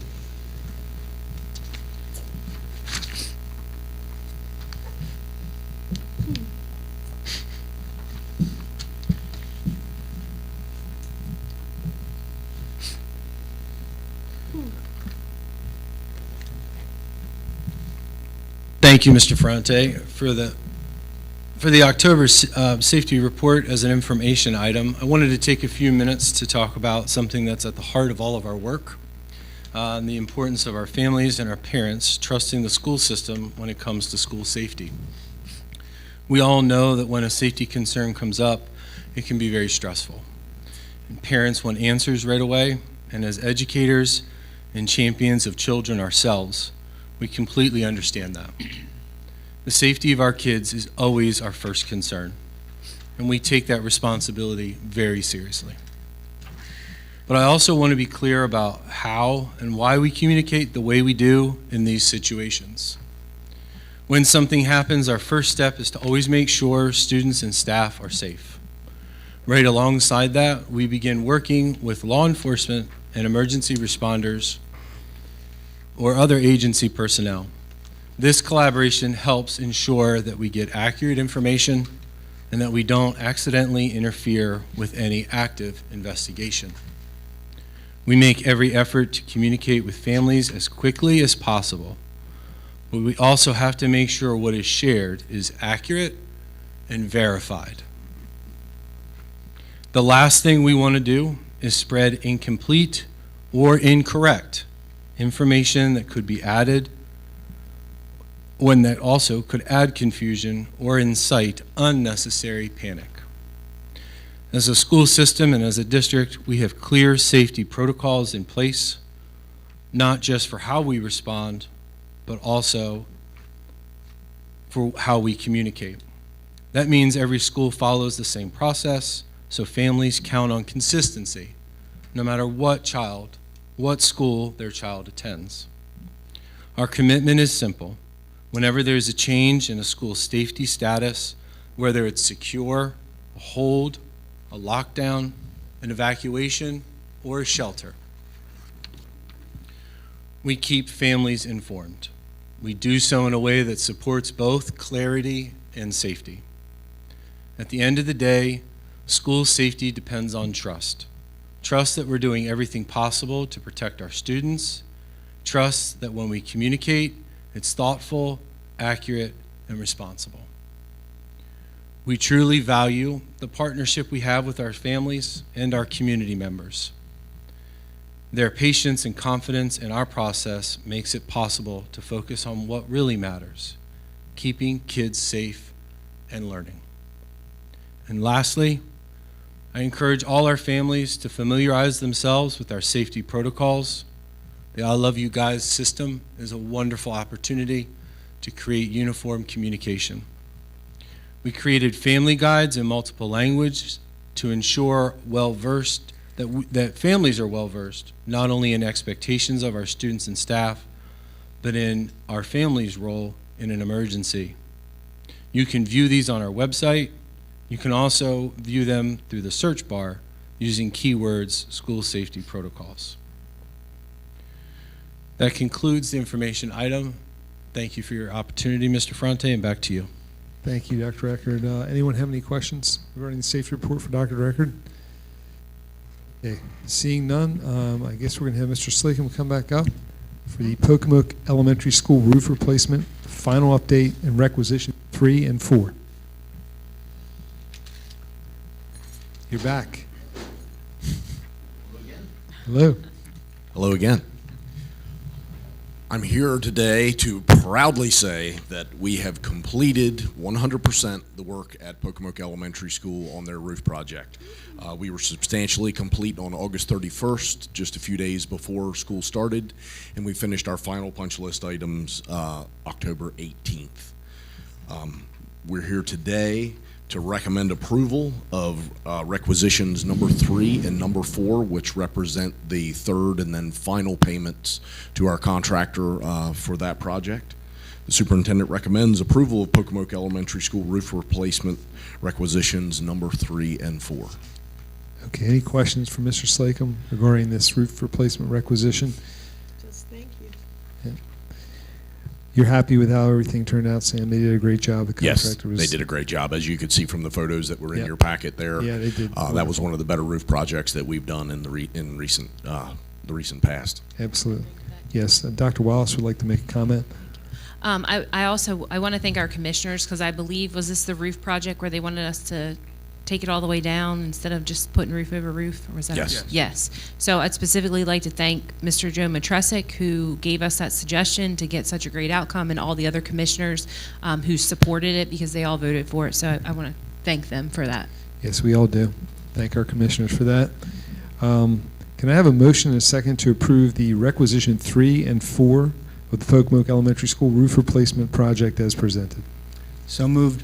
Motion by Dr. Andes Second. and a second by Ms. McComas. All in favor? Aye. Any opposed? Mr. Slacum, don't go anywhere. Just one comment. Yes, go ahead, Dr. Andes.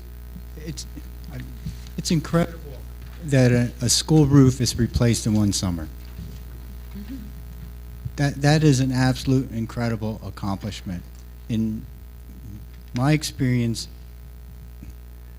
it doesn't happen. So I want to thank Mr. Slacum for doing everything he did to make sure it happened, and thank the staff at Pocomoke Elementary School who had to move for summer school over to Pocomoke Middle. Then they had to move back to Pocomoke Elementary School to start the school year, which meant moving and moving back. But Sam, thank you so much for your leadership of that project, getting done on time, on budget, in one summer. Thank Yes, you. sir. Thank you. Pocomoke Elementary School does deserve a lot of credit for the success of that project. They allowed us to stage materials before school was over. They allowed the contractor to get started on weekends before school had ended, and then they gave them access as needed to be able to do their work. So their cooperation was integral in making sure that that project went off the way that it did. Thank you. You're up next, Mr. Slacum. Yep. You're not going anywhere. Nope. We're here today to request Board of Education approval for the intercom and clock replacement system at Worcester Technical High School. Sadly, I report on early in the morning on September 18th, Worcester Technical High School sustained a lightning strike. We have on video the lightning hitting a light pole outside. Electricity from that lightning strike traveled into the building, damaged several of our systems, the most expensive of which, and the one we were unable to repair ourselves, was the intercom and clock system. That system is beyond its useful lifespan and is no longer supported by the manufacturer, so it must be completely replaced. We worked with our contractor, ARC, who had a contract that we can utilize through Wycomico County to be able to obtain pricing for that work. The superintendent recommends approval of the ARC Systems contract in the amount of $222,890 for the intercom and clock system replacement. And I also want to add that this is being paid for through an insurance claim with MABE. Okay. That's nice to hear. Any questions for Mr. Slacum? I do. Yes. All right. See, last month you put me on the spot and you said I didn't have any questions for you, so Yeah. I was ready this I've time. been prepared. I've studied. I've stayed up nights and weekends to be ready. Well, I've got one, okay. Okay. So I had two and you actually answered one, so kudos to you. But my telepathy's question, working. what was that? My telepathy's working. That's right. My question is in regards to the clocks, is there a reason, and it might be a very simple reason, why it just seems like a lot of infrastructure and the wiring and the labor, it's a very labor intensive process to have to redo all the clocks and everything in that building. Is there a reason why we don't go with like it's not the atomic timing clocks that, you can buy them pennies on the dollar compared to what is in this contract? And it does essentially the same thing. I didn't know if there was a reason behind why we would need to go through all this labor-intensive work to get these clocks again, or if we can find a cheaper. We replaced in kind with what was existing. So we didn't, because of the time-sensitive nature to get this system back up and going, we didn't explore a lot of options in terms of other alternatives. We could certainly do that if this group Well, would and like. you also answered another question too that I just put together as far as it being an insurance claim. It's not coming out of our pocket anyway at that point in time, so I can understand that. But that was if in the future, if we ever do need to replace clocks on our own dime, it might be something to look into. So Yes, thank ma'am. you. So I just want to add to that. I mean, this is not just clocks. This is intercom as well, and Yep. the school is required to have intercom. Correct. It's an integral part of our life safety systems. Right. You have to have it. We desperately need it over there, and we need to get this back up and going as quickly as possible. Right. I don't know how much the clocks cost versus the intercom, but I'm sure the intercom is probably more costly. The clocks were more. You have a breakdown for me? Yes, I just saw it. No, I'm not seeing it. It was here. Clocks are 154,090, So they're half. and what it intercom is said. 68,800. Dave, correct me if I'm wrong. The clock also has the intercom in it. There's also an intercom system. Yes, it's two. They're two systems that are They're tied joined. together. They're integrated. They're integrated. You're not seeing clock. Right. Okay. Intercom also on that actual An intercom clock. Correct. Right. Okay. Thank you. Can I have any more questions for Mr. Slacum? Did we come up with solutions so that another lightning strike doesn't take out the system? Unfortunately, there's not a lot of options. We have lightning protection on that building already. We have all of the necessary infrastructure, which I think saved us from the damage being worse than it was. It was isolated to the circuit and the panel that that it was attached to that light pole, and did not extend beyond any other systems in the building. So we were very fortunate in that respect. The only light pole that was damaged was the one that was hit. We lost the contactor with that. We lost some IT switches and a few other minor things. Unfortunately, the intercoms were the biggest item that were related to that lightning strike. Right. Thank you. Okay, can I have a motion and a second to approve the Worcester Technical High School intercom clock replacement as presented? Motion. Motion by Ms. Adams. Second by Mr. Gordy. All in favor? Aye. Any opposed? Mr. Slocum, I think it's the last time I'm going to see you today. Thank you. Thank you. Now I'm going to turn it over to Mr. Tolbert and Mr. Enser, who's been waiting patiently from UHB to talk about our FY 2025 audit. Yes, sir. And we'll join you at the front table. Daniel, come up. Yes, we'll wait for you.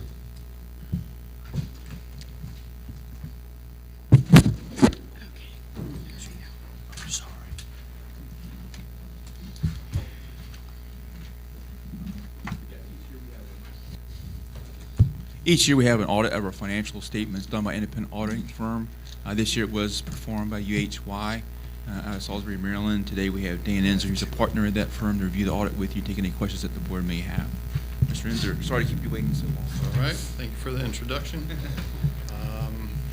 Thank you for your time this afternoon. Thank you. Good afternoon. Good afternoon. As Vince said, I'm Daniel Enser, CPA with UHY out of Salisbury. You should have two documents in front of you. I'm going to start with the first one, which is the audited financial statements for fiscal year 2025. It's an 80-page document, so I'll try to be brief and hit some of the highlights. If you flip to page 2, you have the independent auditor's report. And that report states that, in our opinion, the financial statements present fairly in all material respects the respective financial position of the Board of Education of Worcester County. There is an emphasis of matter paragraph, in our opinion, and that relates to two new accounting policies that were adopted by the board during fiscal year 25. You have GASB, which stands for Governmental Accounting Standards Board. They issue accounting pronouncements. There were two that were effective for the year. Statement 101, which dealt with compensated absences, and also number 102, which deals with certain risk disclosures. I'm going to continue. Please flip ahead. There's a second letter. It is on page 5 and 6. This is the independent auditor's report on internal control over financial reporting. When we perform our audit, we consider the board's internal control, but we don't test the effectiveness of the board's internal control, and accordingly, we don't express an opinion on the effectiveness of the board's internal control. With that said, we didn't identify any deficiencies that we consider to be material weaknesses. Flip a couple more pages. The next section of the financial statements is management's discussion and analysis. This is prepared by Vince, and that runs from page 8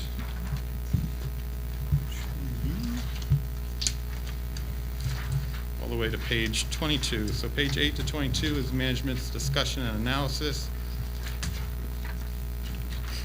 Some key financial highlights is that the total net position of the board increased by $46 million for fiscal year 25. That's a good improvement.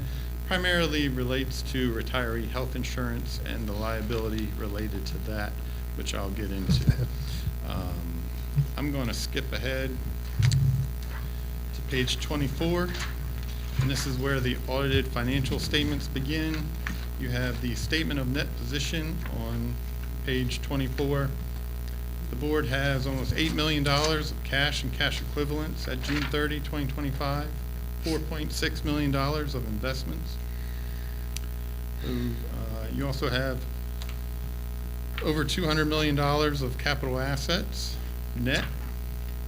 On the liability side, you have a liability for post-employment benefits, that is retiree health insurance, and that's $87 million.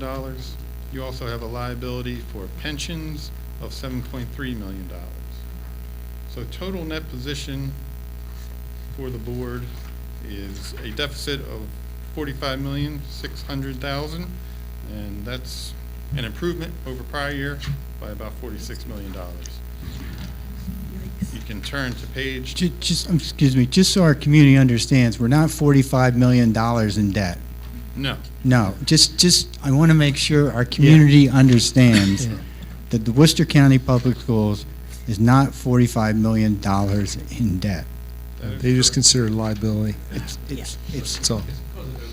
Yeah. Right, it's a assets liability. first, exactly. These are your government-wide financial statements. It takes into account long-term liabilities and long-term assets. And you're not in a unique position as a Board of Ed.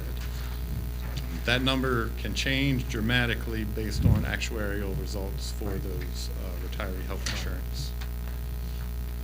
On page 25 is the statement of activities. It's a bit of a convoluted statement, but I'll just draw your attention on the right-hand side of the page.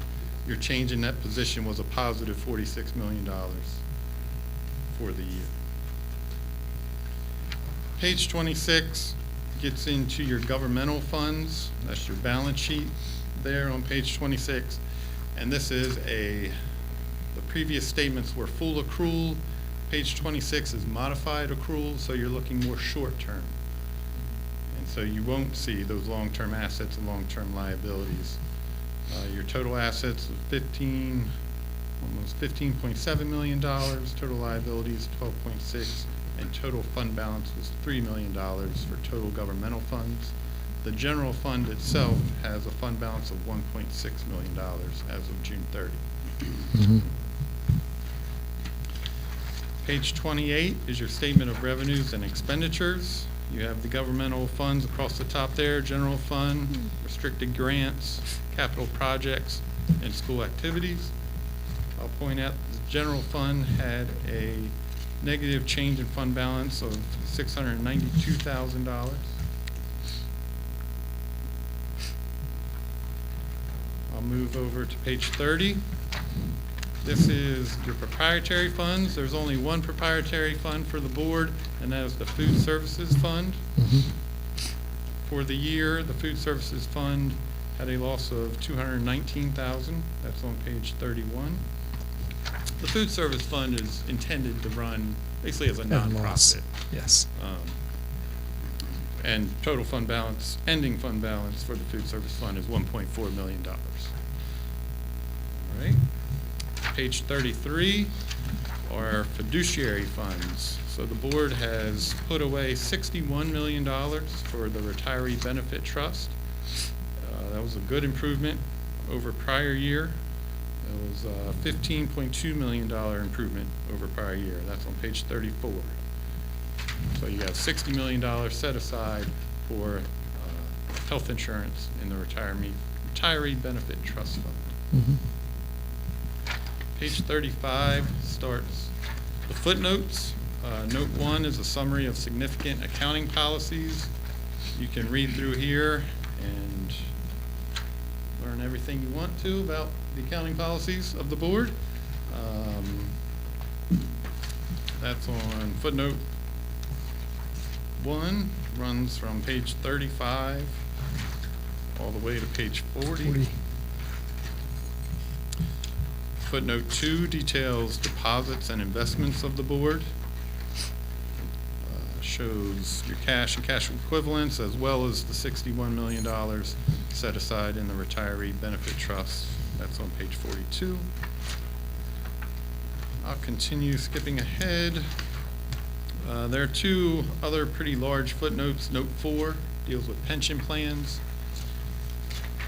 You have the teacher's pension plan and then also a pension plan for other employees of the board.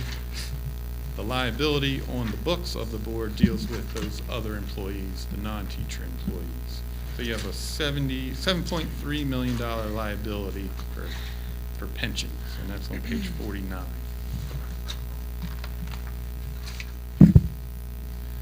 Footnote 7 on page 53 deals with your other post-employment benefits. and that primarily is retiree health insurance. And that, as I previously stated, has a big impact on the board. That liability is $87 million as of June 30. That's on page 55. It had been $94 million in the previous year, and so the county contributed $11.5 million. The board itself contributed $4.4 million into this pension trust fund during the year.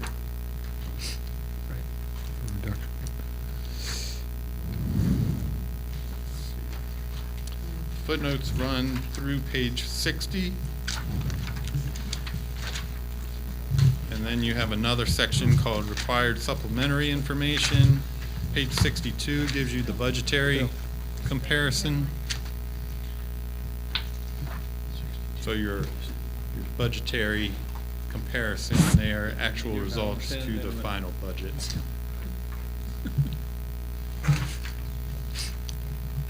That's everything I wanted to highlight for your financial statements. That was very quick. It was. But, Mr. Ansar, I would remind you that this is excellent late-night reading material. Sure. So, I mean, You it could have keep trouble it could keep sleeping you at very night. occupied. But it's very comprehensive. We do appreciate UHY's time and what they've done and taking the time to present this to us. It's a big undertaking. These financial statements are due to MSDE, statutory requirement, every year by September 30th. You know, it takes 45, 60 days to close the books Yes. of the board, and then you have to get them audited. So it's a quick turnaround. We thank Vince and the entire finance staff for their Thank you. assistance. Does anyone have any questions for Mr. Ansar, Dr. Andes? So, operating budget, not taking everything else in consideration, what was our year-end balance of our operating budget? Dollar amount. Yes. 567, and that's been 567 because we have to have 567, which goes back to 2008, 27. Vince, let me just make a statement there. We went to the commissioners with actually a little more than that, and they asked us to apply that money in a certain direction. Isn't that correct? For FY '25, even when this closed, we had $567,000 surplus. The prior year, Prior year we had it. we had Okay. additional funds that we were able to use for after-school, summer school programs. Right, and they allowed us to do They that. allowed us to do that, yes. Okay. Thank you. So, We're required to have $567,000 by the state, correct? That's the amount that we need to come forward as prior year surplus. And Yes. FY '27 budget. Anything less than that would require us to make up revenue from some other source. Understand. Thank you.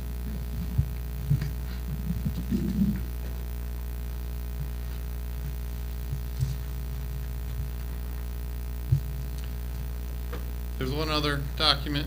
You have, it's a smaller document, the audit communications. So these are required communications from us, your auditors, to you, the board, and those charged with governance. So looking at page 4 is our first letter. There's a title, Significant Audit Matters. Significant Audit Matters.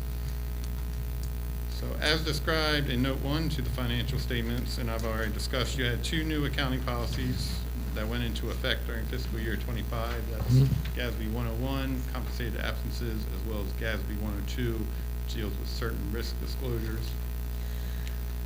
Inherent in your financial statements are accounting estimates.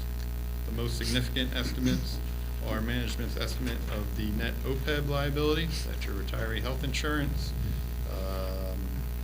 An actuary gets involved, prepares these calculations, looking at healthcare trends, inflation rates, return on investment, and come up with the liability. At the end of the day, it is an estimate. Same goes for the net pension liability. Also, actuaries involved, and it's an estimate. It's a liability. At the end of the day, it is an estimate.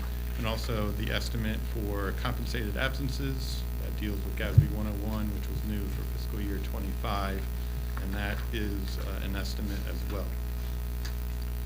We're pleased to report that there were no significant difficulties in dealing with management, and there were no disagreements for the year.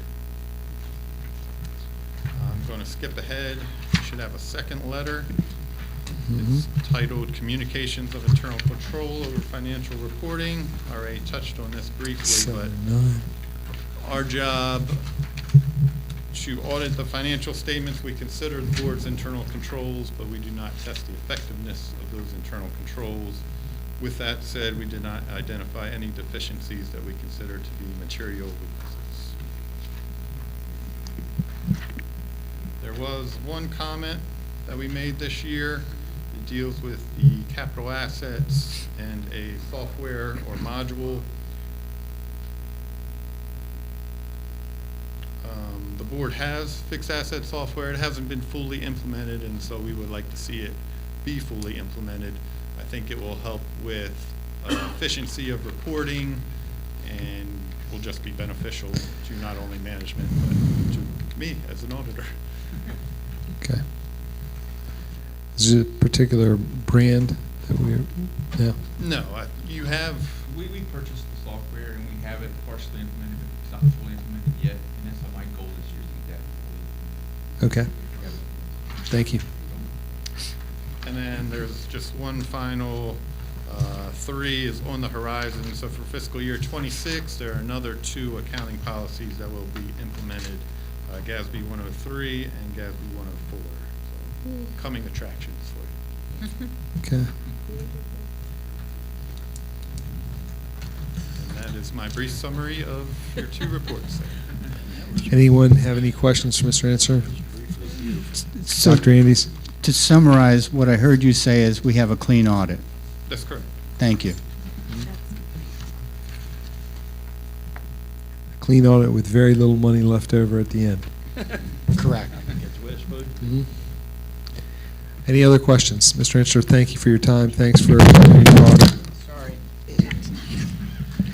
I get excited with financial Well, statements. I can't help it. Dr. Andes knows it's coming to the end of the meeting, so he's very, very anxious. Thank you, Mr. Answer. Vince, thank you. And Vince, I'm going to stay with you because you have the monthly financial report.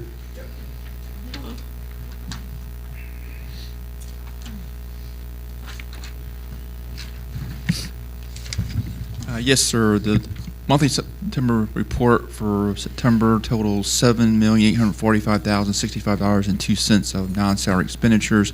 The superintendent recommends approval of the September financial report as presented. Wonderful. Board, can I have a motion? Any questions from Mr. Tolbert? Can I have a motion and a second to approve the monthly financial report for September 30th, 2025? So moved. Motion by Ms. McComas. Second. Second by Mr. Gordy. All in favor? Aye. Any opposed? Thank you, Mr. Tolbert. Appreciate it. Welcome, sir. Yep. And now I'm going to open it up to our board for any comments that they may have before we close our meeting. Dr. Andes. I wanted to thank everyone who came out today to share their comments and their passion about the topics that were discussed today. So I want to thank our community for coming out today and sharing their thoughts, their ideas, their suggestions, and their recommendations. So thank you to our community. If you're not able to attend the board meeting, there's always a way through our website to communicate with members of the Board of Education. Secondly, to parents of seniors, please complete the FAFSA. There are FAFSA nights available. Our guidance offices in Warwick Community College supports those FAFSA nights. So if you haven't done it already and your senior is thinking about going to a 2-year technical school, 4-year, whatever happens to be, you need to complete the FAFSA. So please complete it. Secondly, if you're thinking about parents of seniors and seniors, if you're thinking about attending college or university, early admission is November 1st. So if you want to be considered for an early admission, and many universities make their first cut for early admission, please, please hurry up and apply. Third thing, I would encourage all of our parents to participate in parent conferences with teachers. Those will be announced and coming up in November. So I encourage all of our parents, to the extent possible, to attend those parent conference nights, because they're critically important to understand the progress of their students and their needs and what we're doing to meet those needs. And final comment is, on November the 11th, we have Celebrate Veterans Day. On the 11th day of the 11th month, at the 11th hour, World War I ended. And every year on November the 11th, we celebrate our veterans. I am not personally a veteran, but I want to thank all of those individuals who work in our school system, who are veterans, and celebrate all members of our community who are veterans. And I hope that all of us reach out and thank our veterans, well, every day, but especially on November the 11th. Thank you.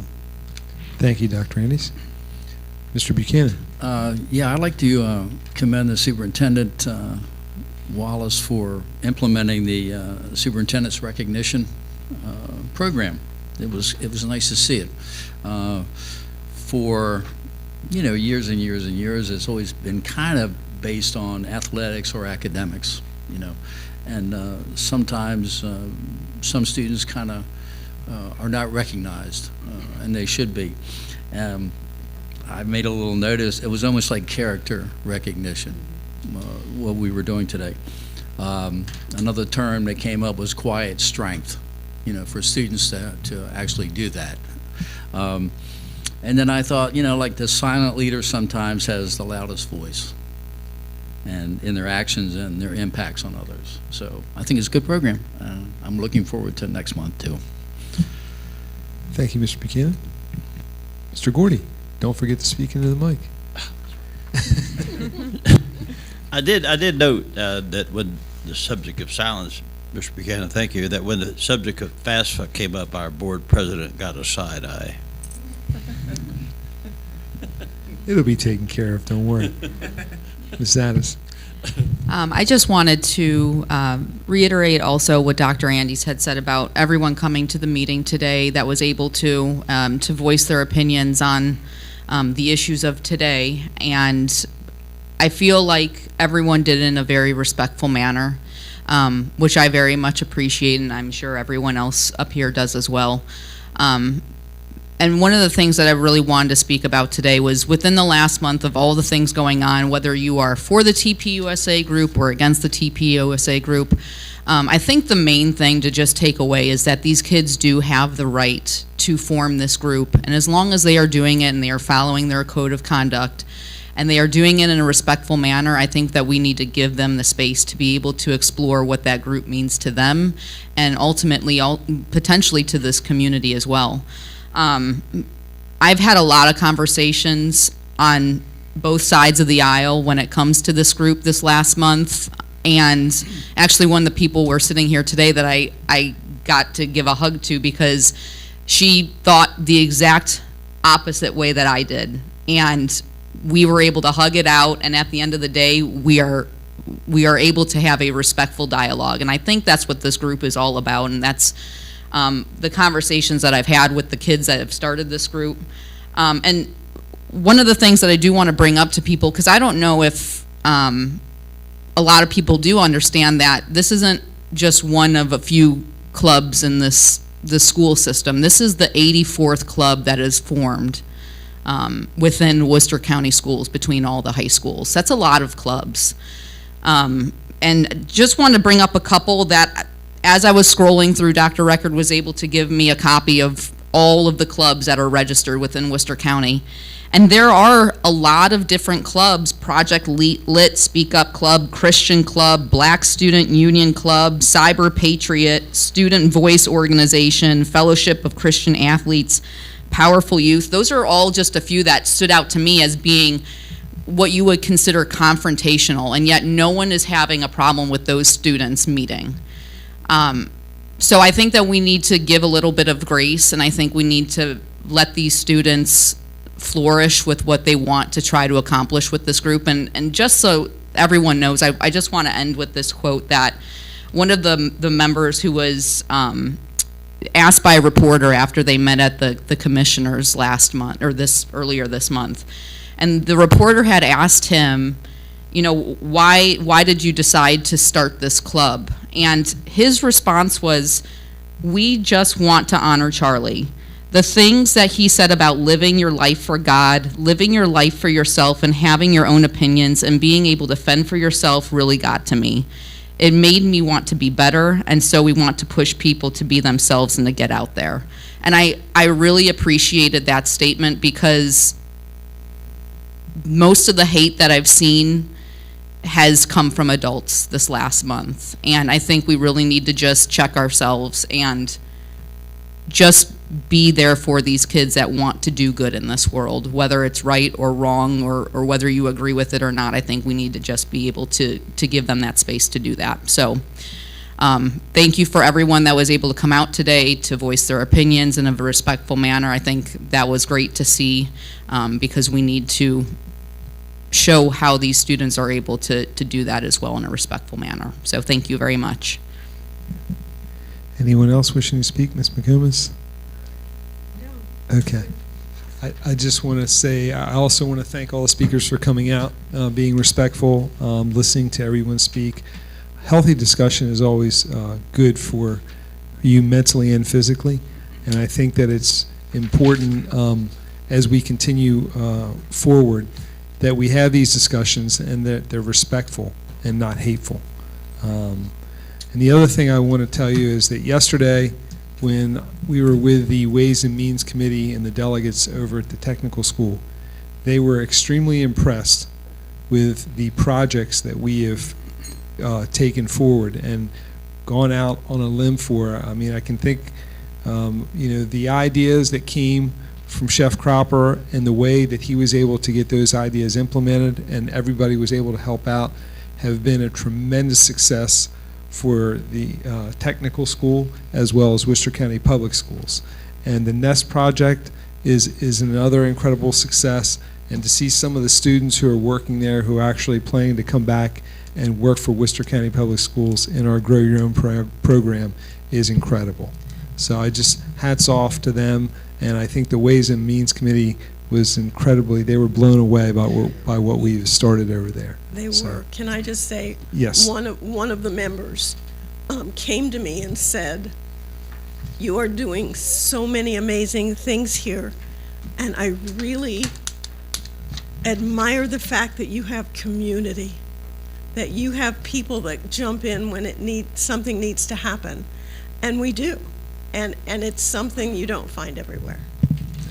Thank you.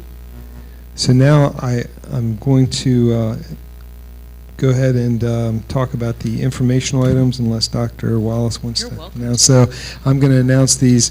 On November 5th, we have early dismissal for students and professional development, ending the first marking period.